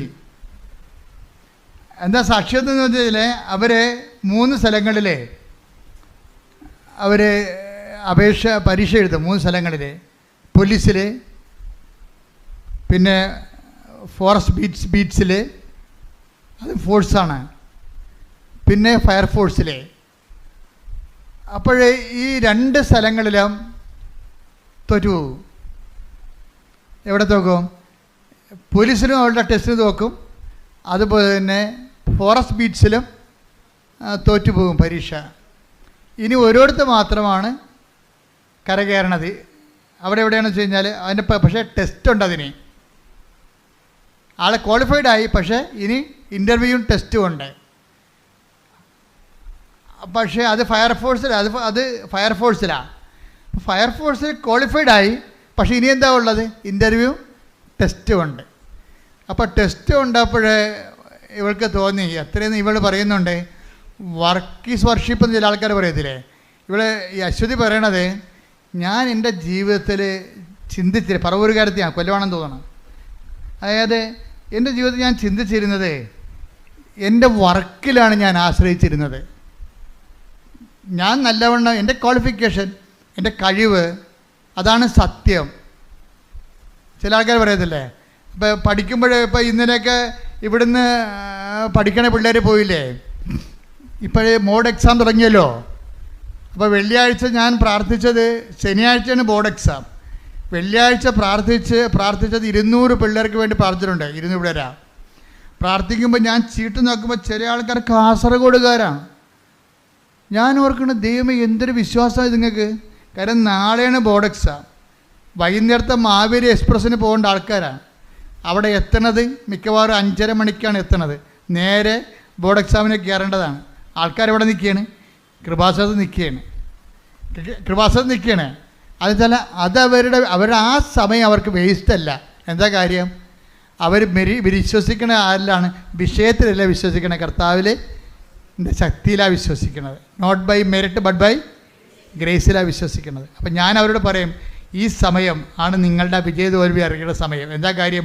നിങ്ങൾ ഇരുന്ന് പഠിക്കേണ്ട സമയത്താണ് പ്രാർത്ഥനയ്ക്ക് വേണ്ടി വന്നിരിക്കുന്നത്. അതൊരു സാക്ഷ്യമാണ്. എന്ത് സാക്ഷ്യമാണത്? ഞാൻ ജീവിക്കണത് എൻ്റെ മെറിറ്റ് കൊണ്ടല്ല, എൻ്റെ വിശ്വാസം കൊണ്ട്, എൻ്റെ ദൈവത്തെ കൊണ്ട്, കൃപ കൊണ്ടാണെന്ന്. അപ്പോൾ അതുകൊണ്ട് തന്നെയാണ് അശ്വതി പറയണത്, ഞാൻ ജീവിച്ചിരുന്നത് ഇത്രയും നാൾ പഠിച്ചതെല്ലാം, അവൾ സ്റ്റൗട്ടായിട്ടുള്ള ഒരു നല്ല ഗേളാണ്, എല്ലാ കഴിവൊക്കെ ഉള്ള ആളാണ്, പറയണ കേൾക്കുമ്പോൾ അറിയാൻ നമുക്ക്, എല്ലാ വിഷയത്തെക്കുറിച്ചും നല്ല വ്യക്തതയൊക്കെ ഉള്ള ആളാണ്. അപ്പോൾ അവർ പറയണത്, ഞാൻ മുഴുവൻ റിലേ ചെയ്തത്, ഞാൻ ആശ്രയിച്ചിരുന്നത് എൻ്റെ കഴിവിലാണ്. അപ്പോൾ എൻ്റെ കഴിവാണ് സത്യം. ഞാൻ മര്യാദക്ക് വർക്ക് ചെയ്താൽ എനിക്ക് കയറി പോകാവുന്നതേ ഉള്ളൂ എന്നാണ് എൻ്റെ ധാരണ. അവളെ സാക്ഷ്യത്തിൽ പറയുന്നുണ്ട്, ഞാൻ മര്യാദക്ക് വർക്ക് ചെയ്താൽ എനിക്ക് കയറി ജയിച്ചെടുക്കാവുന്നതേ ഉള്ളൂ എന്നാണ് എൻ്റെ ധാരണ. ഈ ധാരണയാണ് എല്ലാവർക്കും തന്നെ ഉള്ളത്. പക്ഷേ എന്നാ പറ്റി? ഫോറസ്റ്റ് ബീസിലും തോറ്റു, പിന്നെ പോലീസിലും തോറ്റു. അപ്പോൾ അവൾ മനസ്സിലാക്കി, അങ്ങനെയാണെങ്കിൽ ഇനിയിപ്പോൾ എൻ്റെ ധാരണ പെസകിയല്ലോ, എൻ്റെ മെറിറ്റ് വർക്കൗട്ട് ചെയ്തില്ലല്ലോ, ഇനി ഗ്രേസ് അല്ല വർക്ക് ചെയ്യാനുള്ളത്. അതുകൊണ്ട് ഞാൻ എല്ലാവരും പറയുന്ന പോലെ ഉടമ്പടി എടുത്തിട്ട് ഇനി അടുത്ത നടപടി എടുക്കാമെന്ന് പറയും. അങ്ങനെ അശ്വതി വന്ന് ഫയർഫോഴ്സിൻ്റെ പരീക്ഷ ക്ലിയർ ചെയ്തു. പക്ഷേ ഇനി ടെസ്റ്റ് ഇൻ്റർവ്യൂ ഉണ്ട്. അതിന് വേണ്ടി ഉടമ്പടി എടുത്തിരിക്കുകയാണ്. ഉടമ്പടി എടുക്കുമ്പോൾ ഒരു ടെസ്റ്റ് എന്ന് പറയണത്, ഫയർഫോഴ്സിൻ്റെ ടെസ്റ്റ് ഇത്തിരി കട്ടിയാണ്. അപ്പോൾ പറയണത്, ഉടമ്പടി എടുത്തതിന് ശേഷം അശ്വതി ചെയ്തിരിക്കണത്, എല്ലാ കാര്യങ്ങളും ഉടമ്പടിയുടെ മുറ പോലെ തന്നെ ചെയ്യുന്നുണ്ട്. പക്ഷേ ടെസ്റ്റ് വന്നപ്പോഴേ 2 പ്രാവശ്യം ടെസ്റ്റ് മാറി. ഒരു പ്രാവശ്യം ഉരുൾപൊട്ടൽ കൊണ്ട് മാറി. ടെസ്റ്റ് ഉണ്ടായിരുന്നതാണ്, അത് മാറ്റിവെച്ച്. പിന്നെ അപ്പോൾ ചില ആൾക്കാർ പറഞ്ഞു ഇത് ക്യാൻസലായി പോകാൻ സാധ്യതയുണ്ടെന്ന് പറഞ്ഞു. പിന്നത്തെ ടെസ്റ്റ് വന്നപ്പോൾ അത് മഴ പെയ്ത്ത് കൊണ്ട് മാറ്റിവെച്ച്.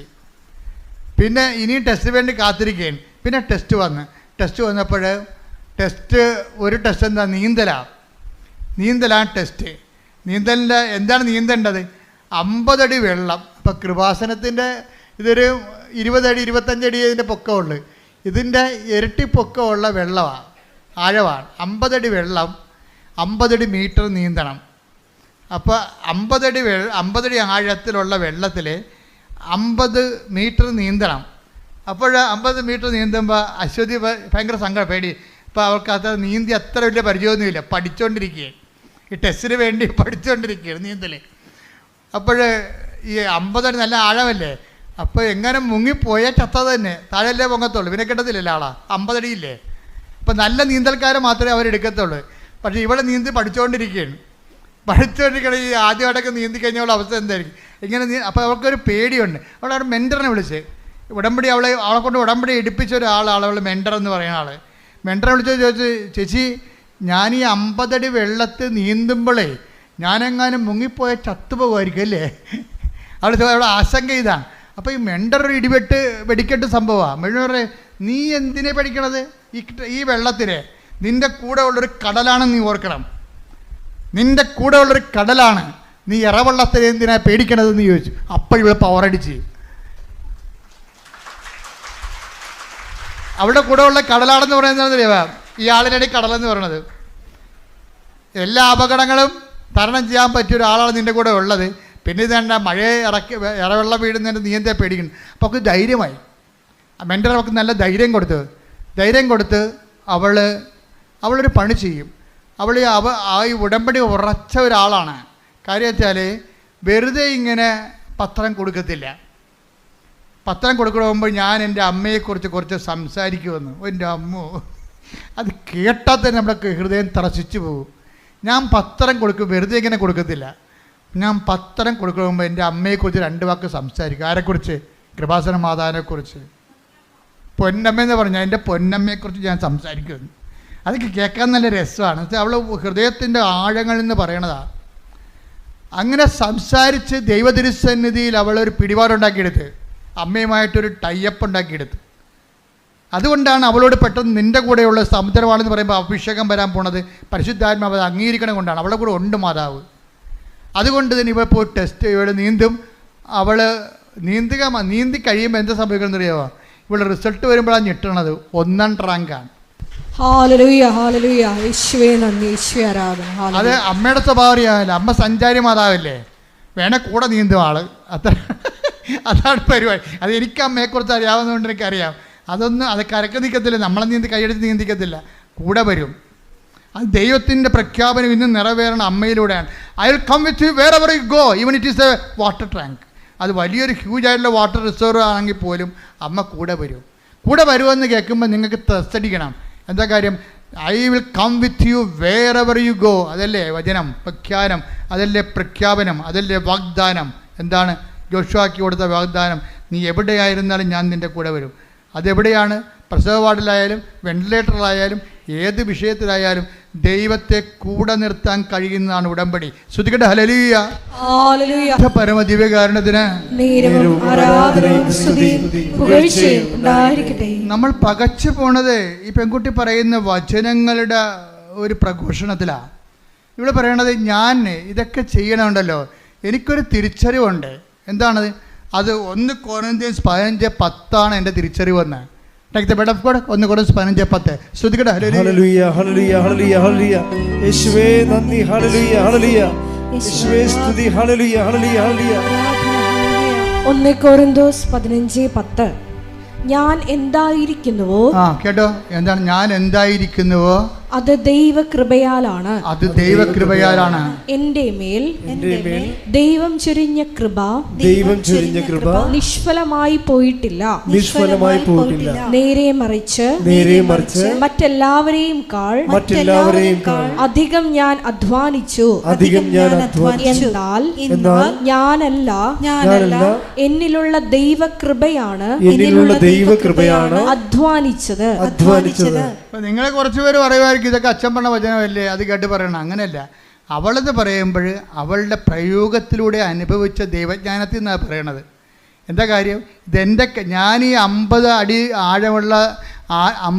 ആഴമുള്ള വെള്ളം ഞാൻ നീന്തിക്കടന്നത് നീന്തറിയാൻ പാലാത്ത ഞാനല്ല അധ്വാനിച്ചതെന്ന്. അതാണ് അവൾ പറയണത്. എന്താണ്? ഞാൻ നീന്തുമ്പോൾ എനിക്കറിയാമായിരുന്നു എൻ്റെ കൂടെ ആരോ നീന്തണമുണ്ടെന്ന്. ഞാൻ എന്തായിരിക്കുന്നുവോ, ഞാൻ നീന്തിക്കടന്നപ്പോൾ എനിക്ക് 1ാം റാങ്ക് കിട്ടി. ഈ 1ാം റാങ്ക് കിട്ടിയത് ഞാൻ എന്തായിരിക്കുന്നുവോ അത് എൻ്റെ കഴിവല്ല, പിന്നെ എന്താണ്? എന്നിൽ പ്രവർത്തിച്ച ദൈവകൃപയാണെന്ന്. Praise the lord. ഹല്ലേലൂയ. ഈ ബോധ്യം കിട്ടുന്നതാണ് ഏറ്റവും വലിയ പ്രശ്നം. ഏറ്റവും വലിയ പ്രധാനം ഈ ബോധ്യം കിട്ടുന്നതാണ്. അതായത് അവൾ ചെയ്തു കഴിഞ്ഞു, റാങ്ക് അവൾ നേടിക്കഴിഞ്ഞതിന് ശേഷവും അവളെന്താ പറയണത്? ഇത് വർക്കൗട്ട് ചെയ്തിരിക്കുന്നത് എൻ്റെ കഴിവല്ല, പിന്നെ എന്താണ്? നിൻ്റെ കൃപയാണ്. Not by merit but by grace. ഈ 1 കൊരിന്ത്യൻസ് 15:10 പറയണത് ഞാൻ എന്തായിരിക്കുന്നുവോ അത് ദൈവകൃപയാലാണ്, എൻ്റെ കഴിവിനാലല്ല. അത് തന്നെയാണ് ഉടമ്പടി. അതായത് not by merit but by grace. ഈ not by merit but by grace എന്നുള്ളത് ഫണ്ടമെൻ്റൽ പ്രിൻസിപ്പിളാണ്. അതിങ്ങനെ പ്രധാനപ്പെട്ട ആക്ടിവേഷൻ പ്രിൻസിപ്പിലൂടെ എല്ലാം ഇങ്ങനെ വാട്ടർമാർക്ക് പോലെ ഇങ്ങനെ കടന്നു പോകും. എപ്പോഴും നമ്മൾ ചെയ്യേണ്ടത് നമ്മുടെ മെരിറ്റാണ് നമ്മൾ അഹങ്കാരത്തിലേക്ക് നയിക്കണത്. പിടിയിടിയ നമുക്കെന്തോ കഴിവുണ്ടെന്നുള്ളതാണ്. ഇപ്പോൾ ആദ്യം വിചാരിച്ചത് എന്താണ്? ഞാൻ എൻ്റെ വിജയത്തിൻ്റെ അടിസ്ഥാനം എൻ്റെ കഴിവെന്നല്ലേ അവൾ പറഞ്ഞത്. ആദ്യം അങ്ങനെ പറഞ്ഞത്, എൻ്റെ വിജയത്തിൻ്റെ അടിസ്ഥാനം എൻ്റെ കഴിവ്. ഇപ്പോൾ അവൾ 1ാം റാങ്ക് കിട്ടിയപ്പോൾ അവൾ എന്താ പറയണത്? 1 കൊരിന്ത്യർ 15:10, അതായത് ഞാൻ നേടിയത് എൻ്റെതല്ല, മറിച്ച് കർത്താവിൻ്റെ കൃപയാണെന്ന്. ഇത് പറയണതിന് മുമ്പ് അത് അവളെ സത്യമായിട്ട് തന്നെയാണ് അവൾ പറഞ്ഞത്. എന്താ കാര്യത്തിൽ അവരെ നീന്തൽ കോച്ച് ചെയ്ത സെൻറ്ററുകാർ അവരെ വിളിച്ച് അവളെ അനുമോദിക്കാൻ വേണ്ടി വിളിച്ചു. നീന്തൽ കോച്ച് ചെയ്തില്ല, ഇപ്പം സായി സ്കൂളൊക്കെ ഉണ്ടല്ലോ, അതുപോലെയൊക്കെ നീന്തൽ കോച്ചിൻ്റെ സ്കൂളുകാർ അവിടെ സ്കൂളിൽ കിട്ടിയ ഒരു വിജയം കൂടിയാണല്ലോ ഇത്. അതുകൊണ്ട് അവിടുത്തെ അനുമോദനത്തിന് വിളിച്ച്. ഫസ്റ്റ് റാങ്കുകാരിയില്ല അവിടുത്തെ ഫയർഫോഴ്സിലാണ്. പക്ഷേ അവിടെ ചെന്ന് അവൾ എന്താ പറയണമെന്നറിയാമോ?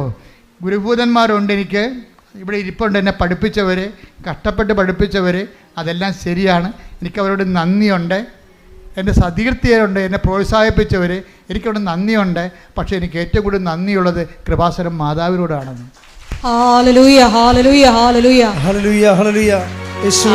അവിടെയാണ് പ്രശ്നം. സായിപ്പിനെ കണ്ടപ്പോൾ കവാത്ത്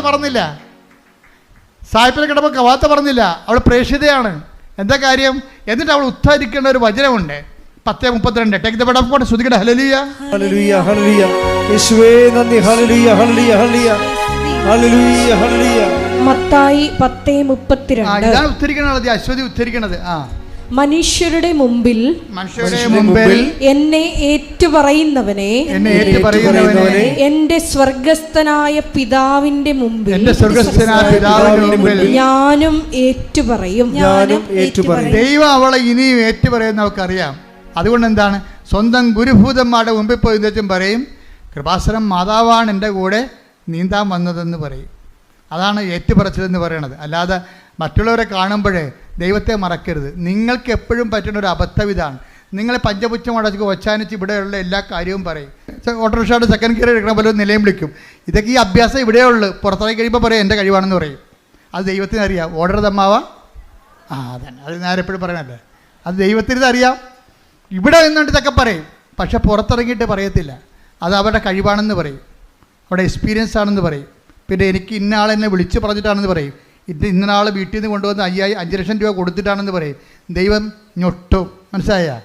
എപ്പോഴും നമ്മൾ ചെയ്യേണ്ടത്, ചെയ്യുമ്പോൾ ദൈവത്തിനാണ് മുൻതൂക്കം എന്നറിയണം. ഞാൻ ഏത് കാലാവസ്ഥയിലും ഞാൻ എൻ്റെ ദൈവത്തെ തള്ളിപ്പറയത്തില്ല, ദൈവത്തെ ഏറ്റുപറയും. പറഞ്ഞ് ഞാൻ ഏത് കാലാവസ്ഥയിലും ഞാൻ ദൈവത്തെ തള്ളിപ്പറയത്തില്ല. എൻ്റെ കഴിവിനേക്കാൾ ദൈവത്തിന്റെ കൃപയ്ക്കായി ഞാൻ സാക്ഷ്യം വഹിക്കും.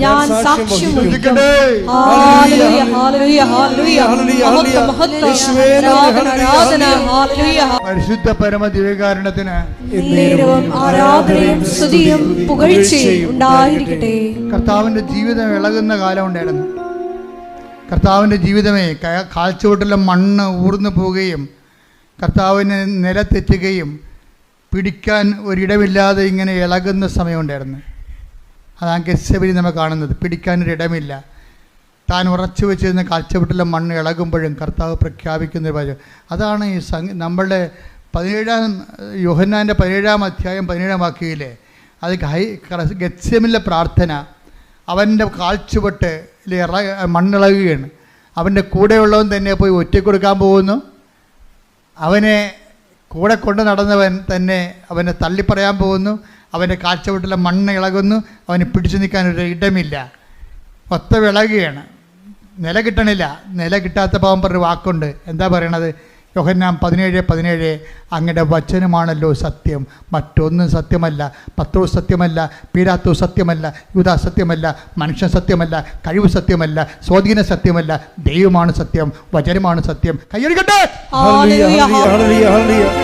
യോഹന്നാൻ 17:17 അവരെ അങ്ങ് സത്യത്താൽ വിശുദ്ധീകരിക്കണമേ. അവിടുത്തെ വചനമാണ് സത്യം. പറഞ്ഞേ, അവിടുത്തെ വചനമാണ് സത്യം. ഒന്ന് പറഞ്ഞേ, അവിടുത്തെ വചനമാണ് സത്യം. ഒന്നുകൂടി പറഞ്ഞേ, അവിടുത്തെ വചനമാണ് സത്യം. ഒന്നുകൂടി പറഞ്ഞേ, അവിടുത്തെ വചനമാണ് സത്യം. കൈയടിച്ച് പറഞ്ഞേ, അവിടുത്തെ വചനമാണ് സത്യം. അവിടുത്തെ വചനമാണ് സത്യം. അവിടുത്തെ വചനമാണ് സത്യം. ഒരുമിച്ച് പാടാം. അവിടുത്തെ വചനമാണ് ഹല്ലേലൂയ, സത്യം. ഹല്ലേലൂയ, ഹല്ലേലൂയ, ഹല്ലേലൂയ. ഹല്ലേലൂയ, ഹല്ലേലൂയ. ആർക്കിമിഡീസ് എന്ന് പറഞ്ഞ കക്ഷിയുണ്ടായിരുന്നു. ആർക്കിമിഡീസ് നമ്മളൊക്കെ 3-ാം ക്ലാസ്സിൽ 8-ാം ക്ലാസ്സൊക്കെ പഠിക്കാറുണ്ട് അദ്ദേഹത്തെ. പണ്ടത്തെ, ഇപ്പോൾ എങ്ങനെയാണെന്ന് അറിയത്തില്ല. ആർക്കിമിഡീസ് ഒരിക്കൽ, അത് ഈശോയുടെ കാലത്തിന് മുമ്പ് ഒരു 280 കൊല്ലത്തിന് മുമ്പ് ജീവിച്ച ഒരാളാണ്. ഗ്രീക്ക് ഫിലോസഫറാണ്, ശാസ്ത്രജ്ഞ, ഫിസിക്സ് ഊർജ്ജതന്ത്രജ്ഞൻ കൂടിയാണ്. അദ്ദേഹം വെയിറ്റ് കണ്ടുപിടിക്കുമ്പോൾ ആദേശ സിദ്ധാന്തം എന്ന് നമ്മൾ പറയും മലയാളത്തിൽ. അപ്പം അദ്ദേഹം പറഞ്ഞ വേറെ ആദേശം എന്ന് വെച്ചാൽ ഒരു ലിക്വിഡ് കണ്ടൻറ്റിലെ വേറെ ഒരു മാറ്റർ നമ്മൾ ഫിക്സ് ചെയ്ത് കഴിഞ്ഞാൽ അതിന് ആദേശം ചെയ്യുന്ന വെള്ളത്തിൻ്റെ വെയിറ്റിൻ്റെ അനുപാതവും ഈ നമ്മളവിടെ ഇതിൻ്റെ അകത്ത് കണ്ടൻറ്റ് താത്തി വെച്ചിരിക്കുന്ന മാറ്ററിൻ്റെ വെയിറ്റും സെയിം ആണെന്നാണ് ഈ ആർക്കിമിഡീസ് പ്രിൻസിപ്പിൾ എന്ന് പറയണത്. അപ്പോൾ ഇദ്ദേഹം വേറൊരു കാര്യം പറഞ്ഞ്, ഞാൻ ഫിലോസഫി പഠിച്ചിട്ടുണ്ട്. ആർക്കിമിഡീസ് പറഞ്ഞാണ്, അതായത് give me a first spot to stand, I will move the earth. അത് പുള്ളി പറഞ്ഞതാണ്. എന്ന് വെച്ചാൽ എനിക്ക് ഈ ഭൂമിയിൽ ഉറപ്പോടെ കാല് കുത്താൻ പറ്റിയ ഒരു ഇടം കാണിച്ചതാണ്, ഞാൻ ഈ ലോകത്തെ മാറ്റാമെന്ന് പറഞ്ഞു. ഞാൻ ഇപ്പോൾ എന്താ ഇത് പറയാൻ കാരണം എന്ന് പറയും, ഈ യോഹന്നാൻ 17:17 ഈശോ എന്താ പറഞ്ഞത്? ഈശോയ്ക്ക് കാല് ഉറക്കാത്തൊരു സമയമാണ്. 10 ദിവസം തള്ളിപ്പറഞ്ഞു ഓൾറെഡി തള്ളിപ്പറയാൻ പോകുന്നു. യൂദാസ് ഒറ്റിക്കൊടുക്കാൻ പോകുന്നു. ജനക്കൂട്ടം മുഴുവനും കർത്താവിന് കൈയൊഴിയാൻ പോകുന്നു. പിതാവ് വരെ കുരിശിൽ കൈയൊഴിയാൻ പോകുന്നു. ഒരു പിടുത്തം കിട്ടണില്ല. ഈ ഒരു പിടുത്തവും ജീവിതത്തിൽ കിട്ടാൻ നിൽക്കുമ്പോൾ പറയുന്ന വാക്കാണ് 17:17. എന്താണ്?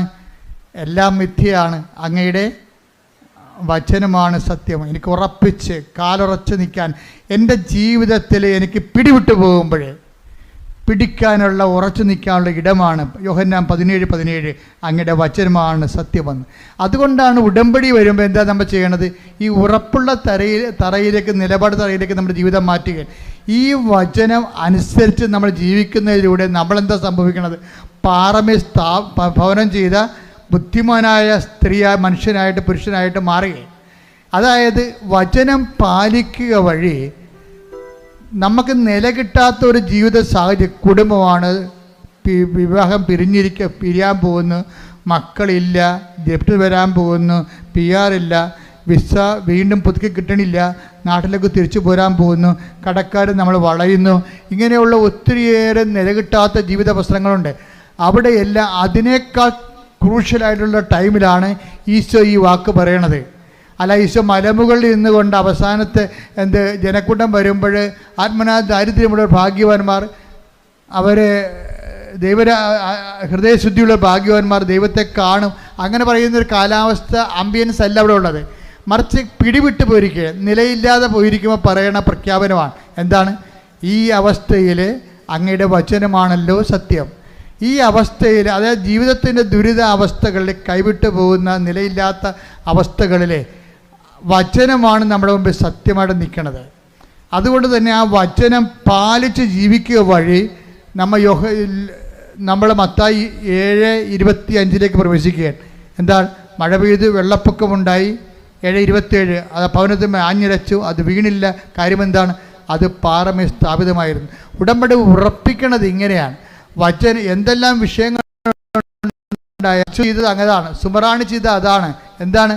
അവരാ വചനത്തിൽ തന്നെ വേരൂന്നി അതിന് പ്രേഷിതരായി വചന പാദസേവ ചെയ്ത് അതിന് ജീവിതസാക്ഷ്യം നൽകി വചനത്തെ മനുഷ്യരുടെ മുമ്പിൽ ഏറ്റുപറഞ്ഞ് അത് എല്ലാ കാലഘട്ടങ്ങളിലും പ്രാർത്ഥന, പ്രയോഗം, പ്രഖ്യാപനങ്ങളിലൂടെ ഉടമ്പടി അങ്ങനെ ജീവിച്ചവരാണ് അശ്വതിയും അതുപോലെ തന്നെ സുമറാണിയും. അവർക്ക് നമുക്ക് മുമ്പിൽ വരുന്ന സാക്ഷ്യങ്ങൾ ഇതുപോലെ ഉടമ്പടി ജീവിച്ചവരുടെ സാക്ഷ്യമാണ്. ഉടമ്പടി എന്തിനാണെന്ന് ചോദിച്ചാൽ സുമറാണി പറയും, ഉടമ്പടി എന്തെങ്കിലും കാര്യങ്ങൾ നടക്കുക എന്നതിനേക്കാൾ ഉടമ്പടി എന്താണ്? ഉടമ്പടി ജീവിക്കാനുള്ളതാണ്. എന്താണ് അശ്വതി എന്താ പറയണത്? വചനം എന്തിനാണെന്ന് ചോദിച്ചു കഴിഞ്ഞാൽ, വചനം എന്ന് പറയുന്നത് നമ്മുടെ കഴിവുകൾ, അതല്ല സത്യം.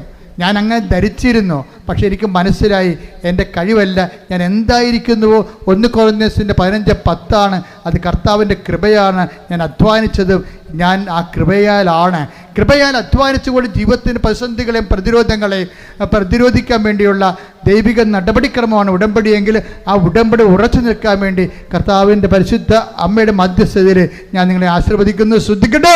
Hallelujah, hallelujah. പ്രിയപ്പെട്ടവരെ, രോഗസൗഖ്യ പ്രാർത്ഥനയിലേക്ക് പ്രവേശിക്കുകയാണ്. നമ്മൾ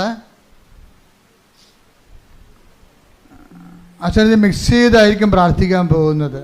ഓരോരോ വിഷയങ്ങൾ കർത്താവിൻ്റെ ആത്മാവ് എനിക്ക് നൽകുന്ന അനുസരിച്ച് ചിലപ്പോൾ ജോലി പ്രാർത്ഥിക്കും, ചിലപ്പോൾ രോഗങ്ങൾ പ്രാർത്ഥിക്കും, ചിലപ്പോൾ ജീവിത പ്രശ്നങ്ങൾ പ്രാർത്ഥിക്കും, ചിലപ്പോൾ നിങ്ങൾക്കൊരു എത്തും പിടിയും കിട്ടാത്തൊരു ജീവിതാവസ്ഥയിൽ നിങ്ങൾ മുങ്ങിപ്പൊങ്ങുകയാണെങ്കിൽ നിങ്ങൾക്ക് സ്ഥിരമായി ഉറച്ചു നിൽക്കാൻ വേണ്ടിയുള്ള വിശ്വാസം വേണ്ടി പ്രാർത്ഥിക്കും.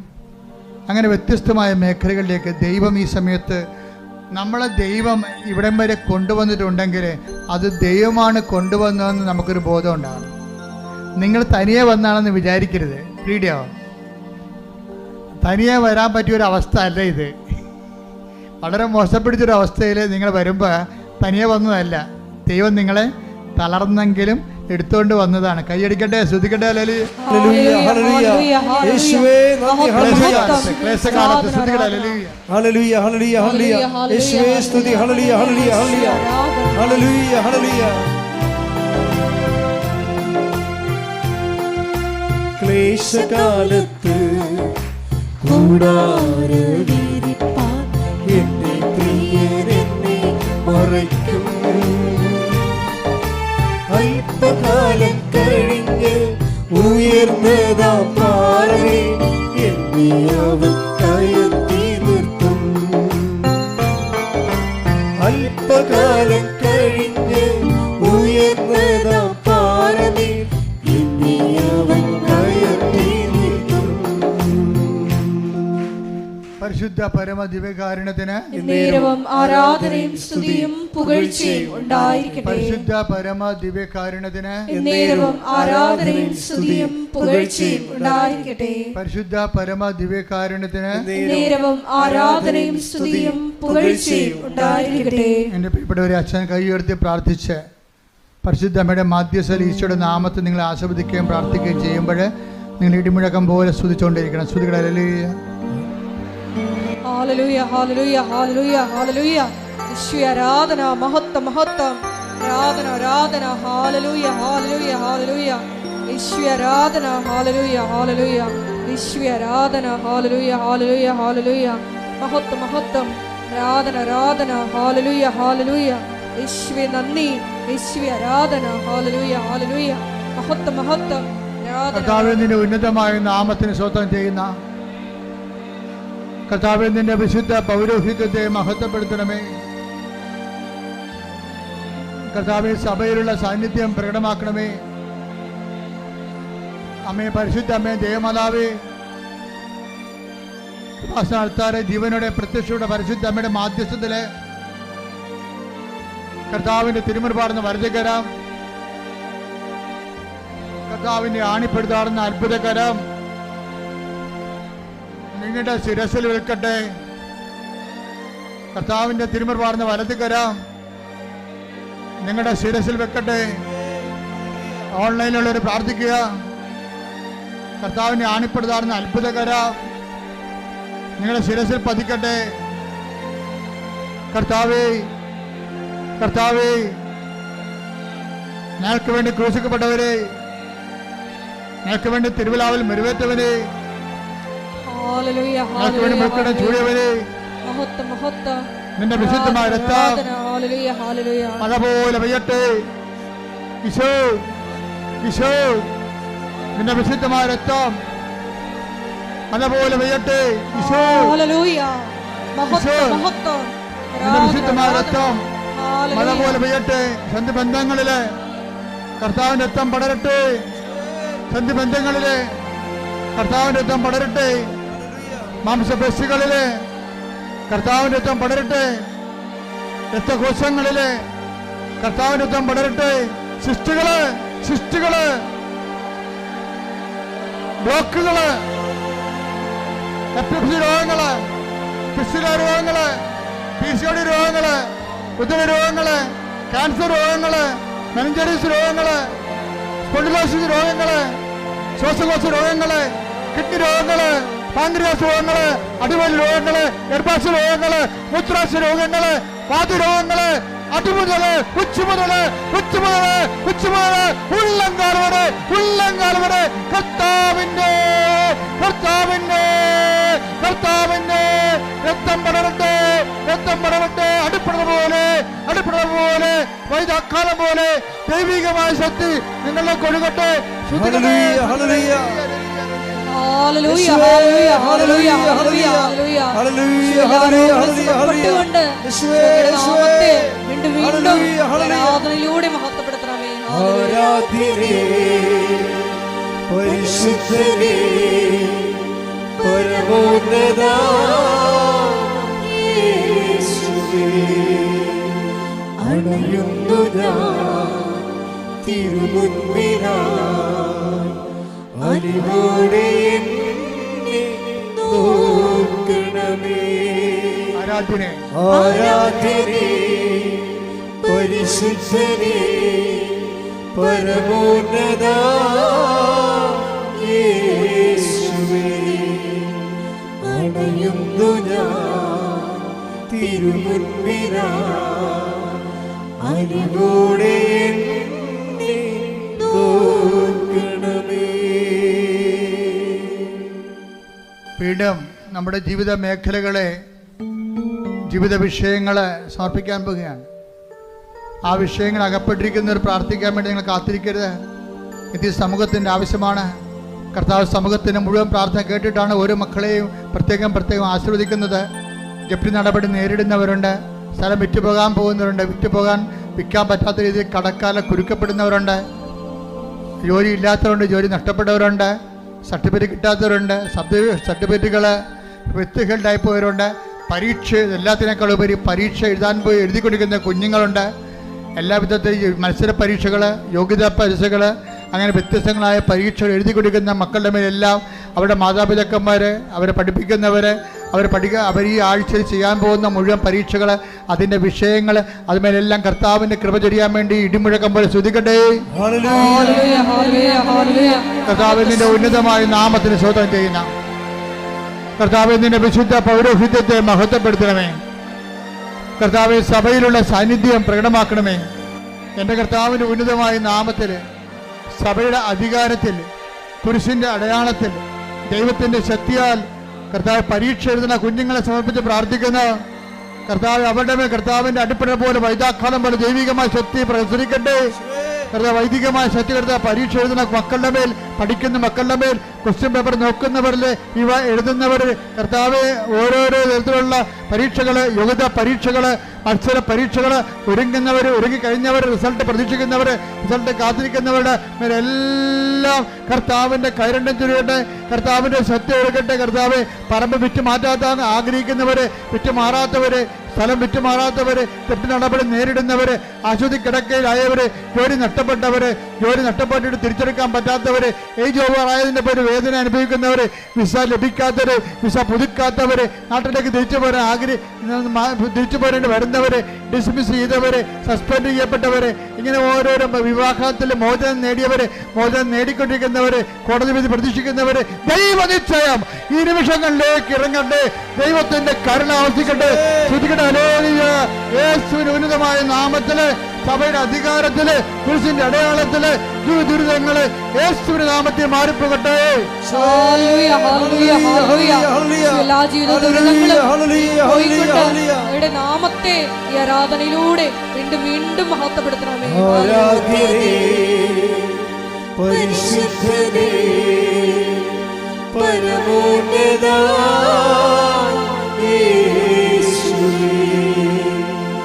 അണയുന്നു ഞാൻ തിരുമുൻപിനായി അലിവോടെ എന്നെ നോക്കണമേ.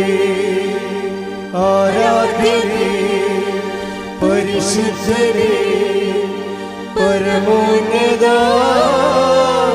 യേശുവേ അണയുന്നു ഞാൻ തിരുമുൻപിനായി അലിവോടെ എന്നെ നോക്കണമേ. മുട്ടാൻ നിൽക്കുക. വ്യക്തിപരമായി പ്രാർത്ഥിക്കേണ്ട സമയമാണ്.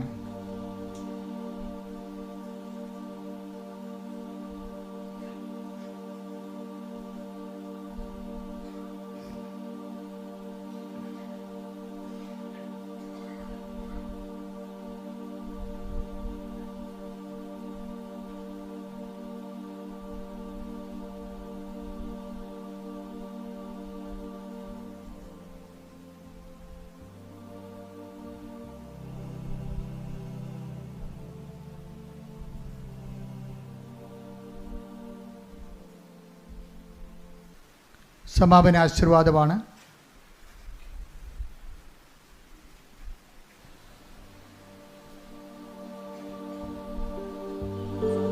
ഒരിക്കൽ കൂടി മരിയൻ ഉടമ്പടിയിൽ സമർപ്പിച്ചിരിക്കുന്ന എല്ലാ വിഷയങ്ങളും ദൈവമാതാവിൻ്റെ മധ്യസ്ഥതയിൽ ദിവ്യകാരുണ്യ സന്നിധിയിൽ നമുക്ക് സമർപ്പിച്ച് പ്രാർത്ഥിക്കാം.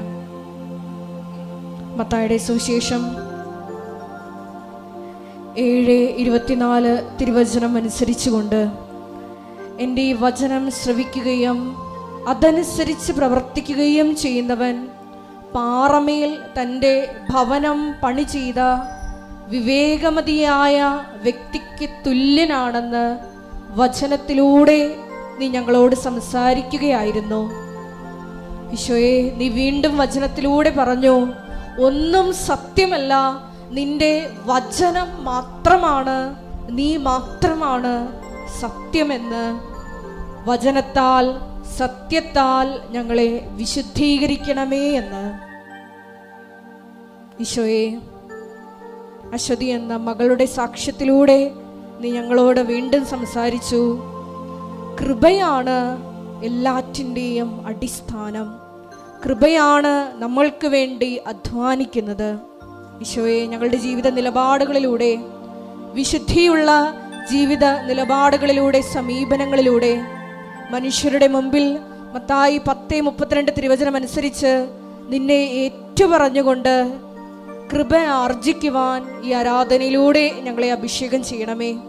ഏറെ പ്രത്യേകമായി ഈശോയെ, ഞങ്ങൾക്ക് വേണ്ടി രാവും പകലും കണ്ണുനീരോടുകൂടി പ്രാർത്ഥിച്ച് ദൈവജനത്തിൻ്റെ ഏറെ പ്രത്യേകമായി ഉടമ്പടി എടുത്തിരിക്കുന്ന ഞങ്ങളുടെ ഓരോരുത്തരുടെയും നിയോഗങ്ങൾ ദൈവമാതാവിൻ്റെ മധ്യസ്ഥതയിൽ ഈശോയുടെ സന്നിധിയിൽ സമർപ്പിക്കുന്ന ഞങ്ങളുടെ സ്ഥാപക ഡയറക്ടറായ ബഹുമാനപ്പെട്ട VP ജോസഫ് അച്ഛൻ്റെ എല്ലാ നിയോഗങ്ങളെയും ഈ അൾത്താറിൽ സമർപ്പിക്കുന്നു. ഒപ്പം തന്നെ അച്ഛൻ്റെ കഴിഞ്ഞുപോയ വിവിധ ഭൂഖണ്ഡങ്ങളിൽ നടത്തിയിട്ടുള്ള എല്ലാ ഉടമ്പടി ധ്യാനങ്ങളെയും മറ്റ് കൺവെൻഷനുകളെയും വരാൻ പോകുന്ന എല്ലാ ശുശ്രൂഷകളെയും ഈശോയെ അതിൻ്റെ എല്ലാ ക്രമീകരണത്തിനും അഭിഷേകത്തിനുമായി പ്രാർത്ഥിച്ചുകൊണ്ട് ഒരിക്കൽ കൂടി നമ്മുടെ വ്യക്തിപരമായ നിയോഗങ്ങളെ ഈ അൾത്താരയിൽ സമർപ്പിച്ചുകൊണ്ട് അച്ഛൻ്റെ ആരോഗ്യത്തെ സമർപ്പിച്ചുകൊണ്ട് നമുക്ക് ശിരസ്സ് നമിച്ച് ദിവ്യകാരുണ്യനാഥൻ്റെ ആശീർവാദം സ്വീകരിക്കാം.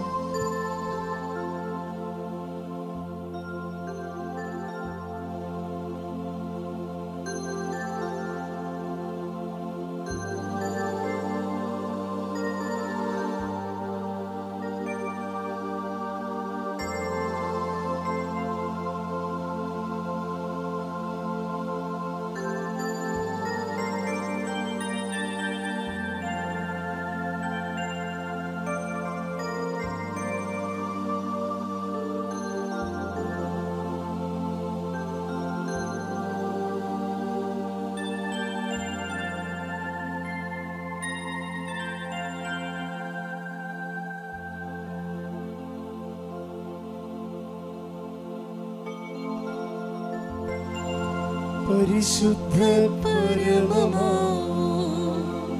ദിവ്യകാരുണ്യമേ, എന്നുമെന്നും അങ്ങേക്ക് ആരാധന.